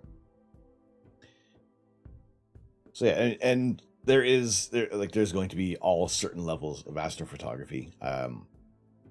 If you are using a DSLR, like I was saying before last night, I had a great time with the Star Adventurer, or even the Ioptron Sky Tracker. Just a nice little sky tracker, a small unit that can be very portable. Was a good way of familiarizing myself with the night sky and just learning things manually, just trying to find targets. It was overall, I had more enjoyable times with the Star Adventurer than I did fighting gremlins, because there's very little moving parts in that whole system. So we do use two different telescopes on stream, and there is our wide field telescope, which will get us images like the Rosette Nebula. We'll get the entire complex with our small 72 millimeter refractor. Versus, and you can see what I like about the refractor is that the stars are always nice, tack sharp, and it looks really, really good.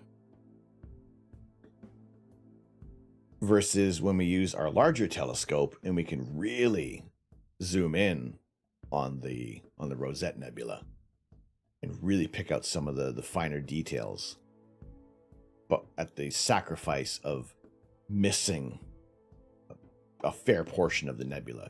We're missing about maybe like 2/3 overall. And even this gap within the this void within the Rosette Nebula is 30 light years in diameter. So even as small as things can seem to be in space, that these are vast distances in these objects that we're capturing. Is star color age, composition, or both?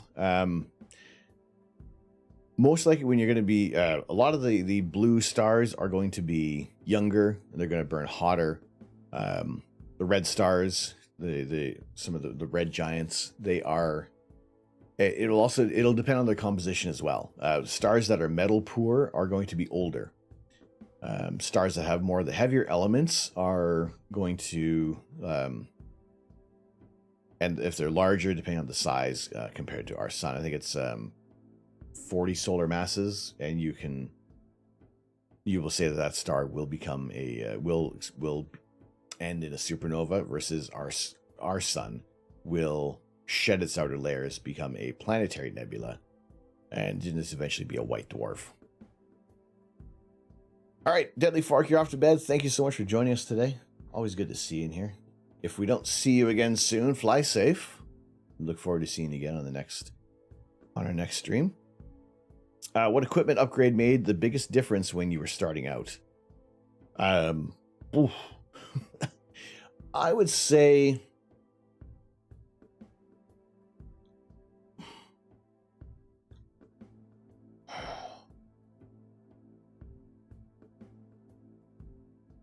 it was getting a star tracker to be able to take a bit longer exposures, more than like 15 seconds, and actually do like 3 minutes and start to gather some of that light. Second to that would be a light pollution filter. MZ83, thank you so much for the follow. Welcome into the observatory. How are you doing tonight? You personally went straight to a dedicated camera, skipped the DSLR, then went to mono, thanks to Astro Caleb.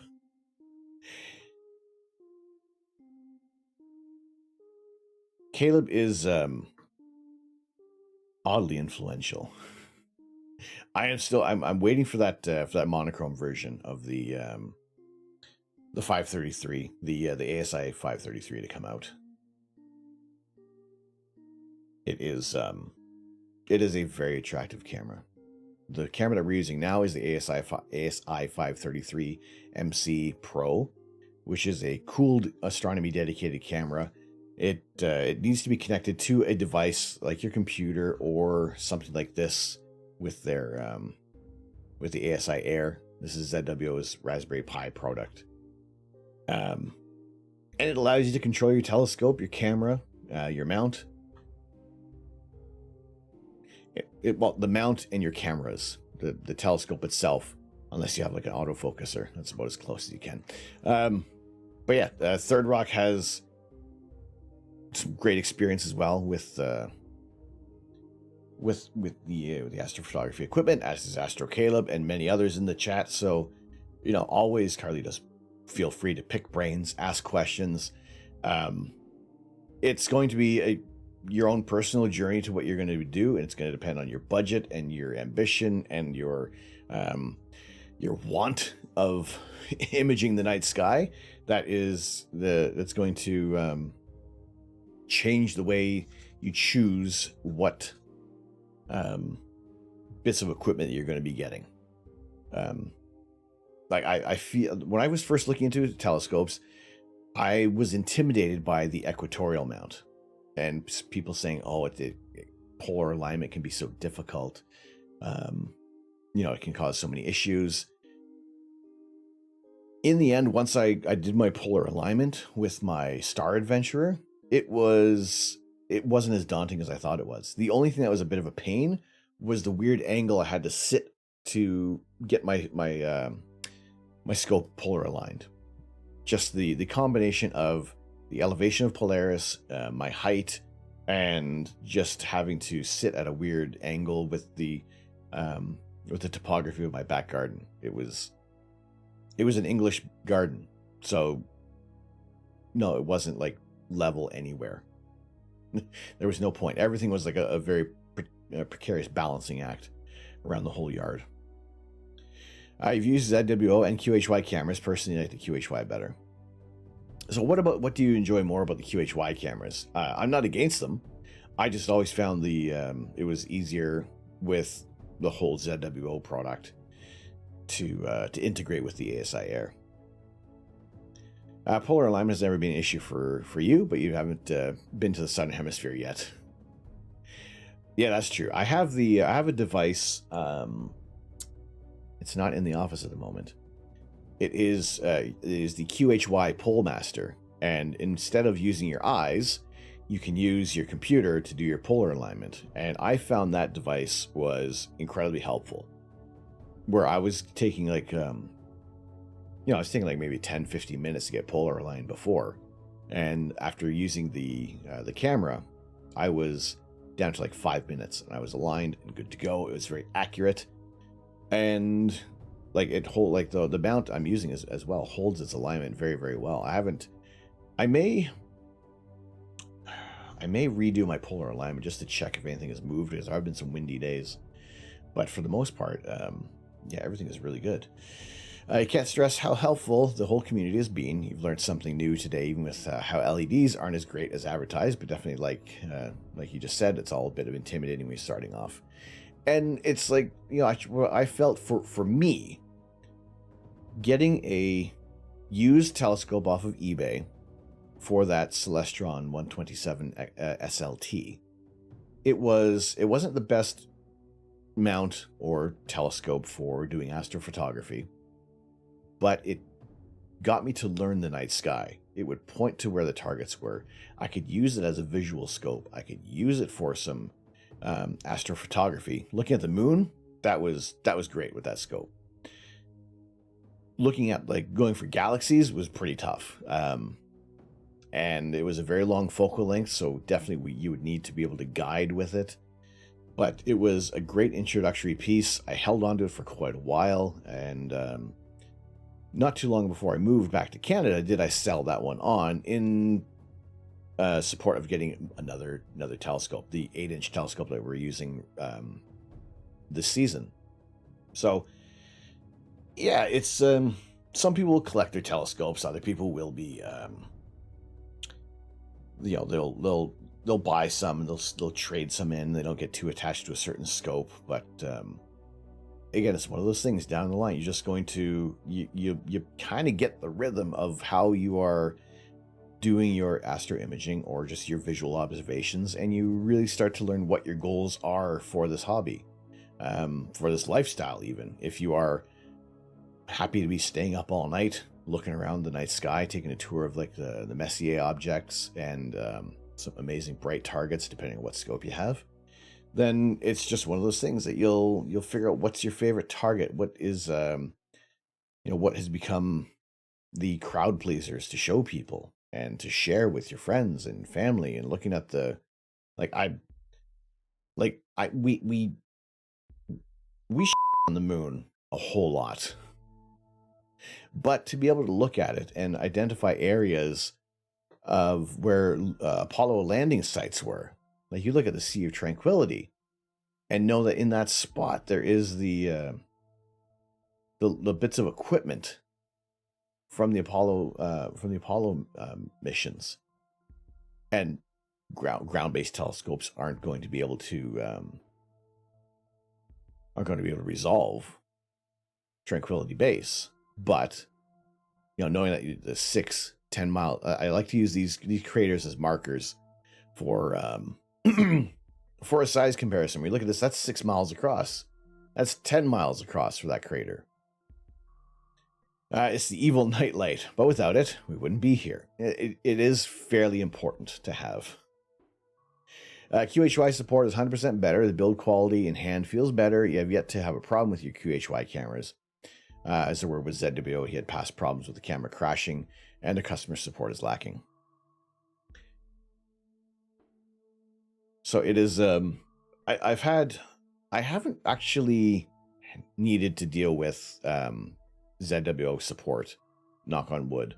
So hopefully, it stinks that there are those moments where you have the problems with customer support, and sometimes it does feel like certain companies just don't care about it's just get the product out, and if you have some problems, too bad. So hopefully, always have the best kind of customer service that you can offer. And as much as I hated working retail, I would always do what I could to try to make sure that people were satisfied when they left the store. Not that way. And it's just within me I want to be able to answer as many questions as people have on here. I want to be able to leave you entertained, and just to not to leave you feeling, oh, that's it. Damn. Although saying, oh, that's it, we didn't get around to doing any image processing tonight. I do have we do have PixInsight. PixInsight is now ours. We have the full license. So we will, moving forward, any image processing nights, which should have been tonight, but things kind of went a little wonky.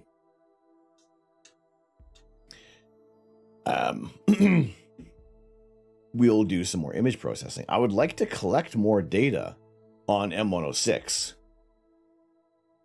I haven't checked. I want to say that I have I have about maybe 7 hours on this target here, with broad and narrow band images. QHY might even be making a new spacer soon, baffled for 36mm filters for their filter wheel to block the filters not actively preventing reflection. That sounds cool. That'd be good. Internal reflections can always be a big issue. So yes, usually we would be doing some image processing, but maybe that comes along on Tuesday. Tuesday is kind of a bit of a mixed bag of what we'll be doing for streams moving forward.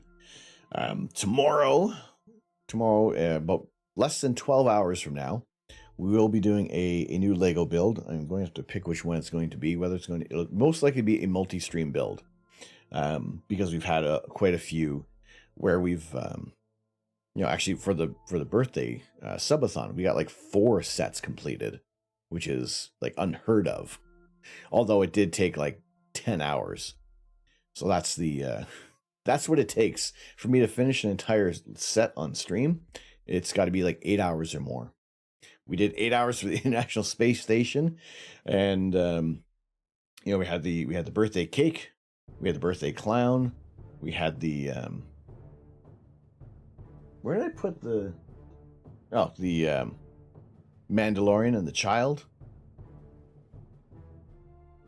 It was there were some really fun builds on that day. Jake had a cake. What's going on, Jake? How you doing? Good to see you in here. How have you been? Welcome back. You spoke to QHY last week and showed them the pics. They told me if you can get one printed for now, they will be addressing it. So that sounds cool. I think the only thing that is that prevents me is just the connectivity that I have with the PC and the telescope. So if I can use the ASI Air through my network, although there are other, I know there's other means that you can connect the whole PC or the telescope to the network. Have we found the aliens yet? No, we haven't seen any aliens yet. We've been searching. We've been looking for them. We have a whole bunch of UFOs around. Holy potatoes. I mean, the weather looks worse than it probably is. Although I'll probably look outside and we'll have like 2 feet of snow. You're a bit if in that. Well, sorry to hear you're not top shelf at the moment, but hey, good to see you in here. Hopefully, whatever's going on, you're on the upswing. But good to see you in here. It has been a while. We are in some new digs. I think it has been quite a while, Jake, since we've seen you. I am now in Central Ontario, Canada. I don't wonder if the last time we last spoke, was I back in Canada or was I still in the UK? The worst part is trying to take flats and calibrate data with an internal reflection. It's a nightmare that doesn't always work. I took flats for the first time in a long time the other day. I haven't checked them out yet. Hopefully, I was going to get them integrated into the images tonight, but we started running low on time. Tell me when anyone is top shelf. That's true.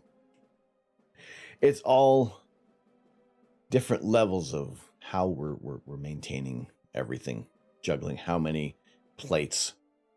But it is good to see you in here. We have we had our lights off for Earth Hour today. We had I ate a ghost pepper. I just kind of put that challenge out there and it happened. So yeah. Only my dry cleaner will know how effective that ghost pepper was. But I guess also because Mrs. Canuck is out of town for today, I don't get any admonishing looks for when I'm doubled over in pain. But I thank y'all so much for that. Also, we did Yeah, we did that. We ate a ghost pepper.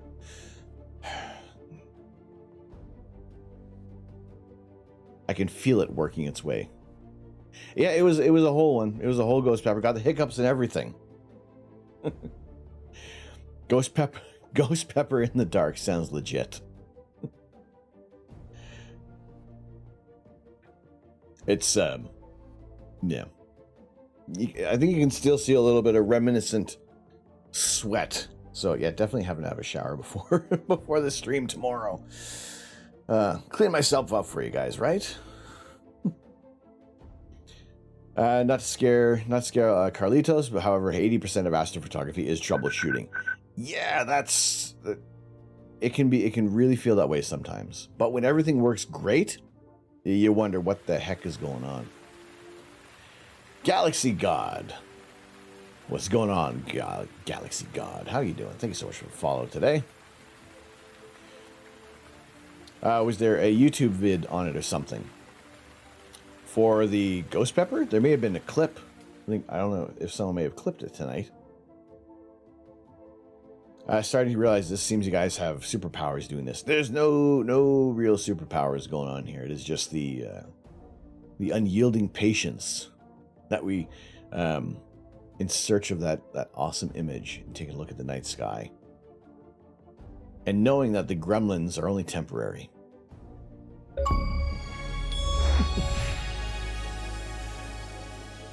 Everybody's hitting the rare achievements tonight. Oh my goodness. I think if you check out the clip section there, Jake. Actually, maybe do we still have that open?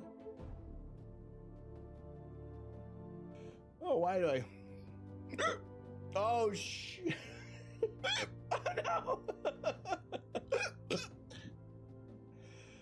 no! So here's a side effect of the hot peppers. Galaxy God, thank you very much. Is the hiccups. Yeah, so there was the immediate after effect of the ghost pepper tonight. So you can check out the rest of the you can watch the rest of the stream from that point and just rewind it a tiny bit, and yeah, you can see when I make a where I honor my challenges. I put it out there. It is up to the community to accept, but as always, I do honor them. What I will also honor, if we do reach this goal by the 13th of April, we're currently at 235 subs. We're past our halfway point. I will be shaving my entire head, basically immediately reaching that goal. So there is still, the challenge is still out there. That goal will also be met with a donation to the Canadian Cancer Society in support of bladder cancer research. As earlier this month, unfortunately, bladder cancer did take my dad from us, so it won't include face. Maybe a bit of a tidy up, but it is the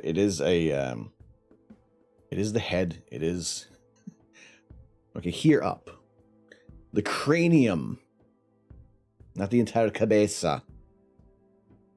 Ears and up. We'll be doing that. So yes, in support of everything that's been going on. It's been a bit of a tough month, but we're rebounding back from that. You've been making achievement unlocked jokes on Twitch since you first came here over 4 years ago. It's about time someone made it a regular thing. I like that idea, and the fact that you guys can get that rare achievement as well. A little bit of a twist on things. I try to make things nerdy, geeky, entertaining as best as possible.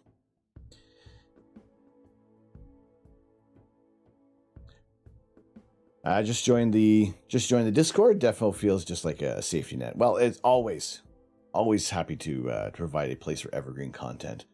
Dr. Professor, what's going on? How you doing? Jake had lost your dad and your mom to cancer. Much love. Well, thank you very much. It was very swift. The fact that we had the diagnosis back in December 2020, and yeah, he was gone on the 3rd of March. So yeah, it sucks. It's terrible. It is the absolute worst. But the fact that we got a chance to spend a lot of time with him at the end, and he got to spend his last days at home with family and have as best of a send off as you can get. You couldn't have asked for a more dignified exit from this planet. So, no, it's I appreciate the messages that have been sent out publicly and privately. And you know, we've had the time to process and grieve, and there's going to be good days and bad days. But I thank you guys so much for your support here and welcoming him in to the community. You can't say enough for the need for cancer research. And I appreciate all the work that you've been doing as well, Caleb. And also as well, congratulations to you on your progress on your road to to more amazing things, doing some awesome stuff, be well beyond astrophotography. So I thank you as well. Yeah, I try not to get too misty-eyed here, but I just I thank you all so much for all the support that you've been giving, continuing to want to do an amazing job here and to provide a safe, fun, entertaining, stupid place for everybody to hang out. And I always appreciate the support. It is a necessity. It is always greatly appreciated. And if I put out any challenges, as you've seen tonight, yes, I will ingest a ghost pepper for the fun. And the hiccups. He is in the stars. He is all around us. If you take all the atoms in a human body and realize that it covers the entire... No, I had a quote. Forget it. It's gone. The moment has passed. But it is very profound. Loved ones are all around us for all eternity, no matter which way you want to look at it. And I always appreciate how the community was very welcoming of my dad. So, on that note, I do thank you all so much for hanging out tonight. It has been a wonderfully off the rails evening. I thank you all very much for the support. Those who have subscribed and resubscribed to the channel and donated bits, and those for the hosts and the raids tonight. We are slowly. You got to ask something. No worries. We're slowly winding things down, Doctor. But how are you doing? How are things? But I appreciate all of you for spending time here as well. Like that is the most valuable commodity, and I hope that people do feel that is the most important thing you can offer. That even if you're not, like, it doesn't matter if you're just spending time is awesome. I appreciate it so much. You're trying to get a cheapish smart mount for your telescope. There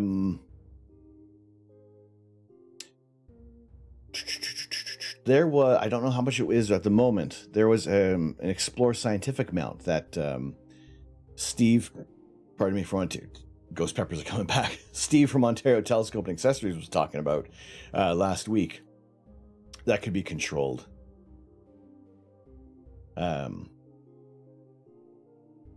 Through a bunch of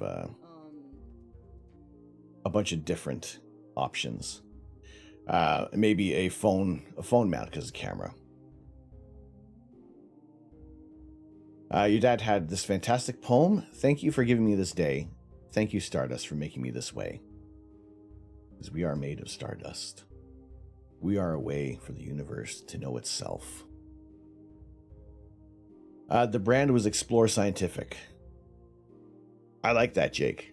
I like that. So, yeah, bless your mom and dad. I know that it is... Yeah, it sucks losing a family member. Fox21, thank you so much for the follow. How are you doing today? I'm glad to have you in here. I think it's important to share to get people into astronomy. If in any way, shape, or form, aside from my horrible weather tonight, We always like to share images of outer space. Take a look at galaxies, nebulae, star clusters. Show you something cool, something different, something that your own meat cameras can't resolve in the night sky. So there was a, what was that mount from Explore Scientific? I'd have to double check on that. Pose that, Doctor, if you can drop that question in the in Discord. I will be on the computer for a little while after the stream, so I can kind of help answer some questions in there as well. Meteorology is beating astronomy today. Yeah, I know, right? It's one of those questions that, you know, there's so many different avenues that you can explore for that, and I think I have a few amounts in to my mind which could be suggested, but we can continue that on Discord in a little bit. Let me just kind of get things sorted out post stream, and I'll be back online. I got to get some stuff prepared for tomorrow morning, where we'll be back doing a new Lego build, 10 a.m. Eastern Daylight Time for those who are in the United Kingdom. In Europe, we are now 5 hours behind. So,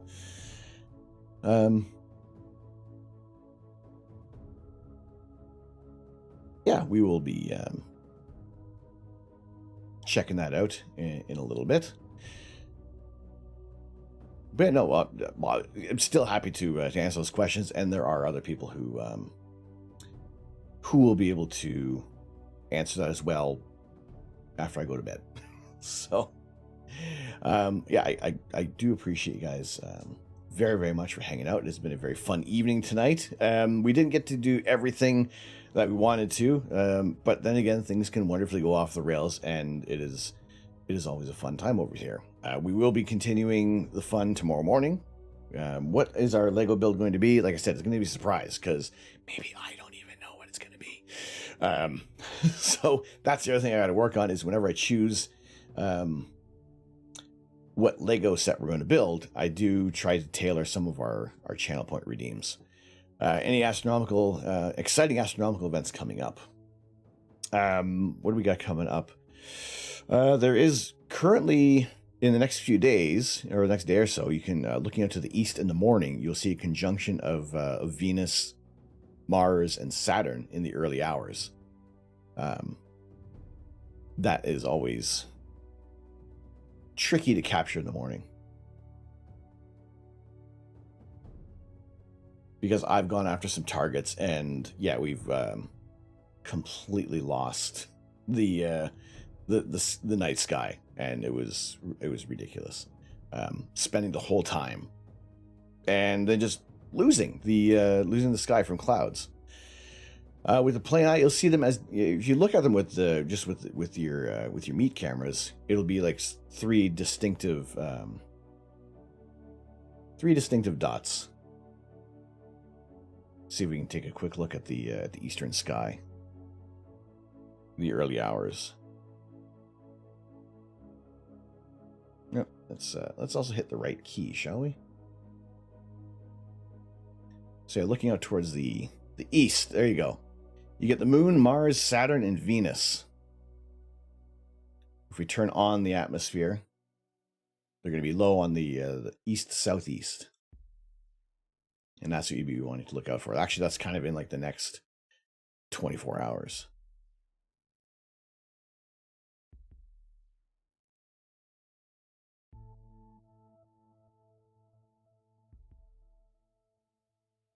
So that is that is one offhand that I know to drop in there.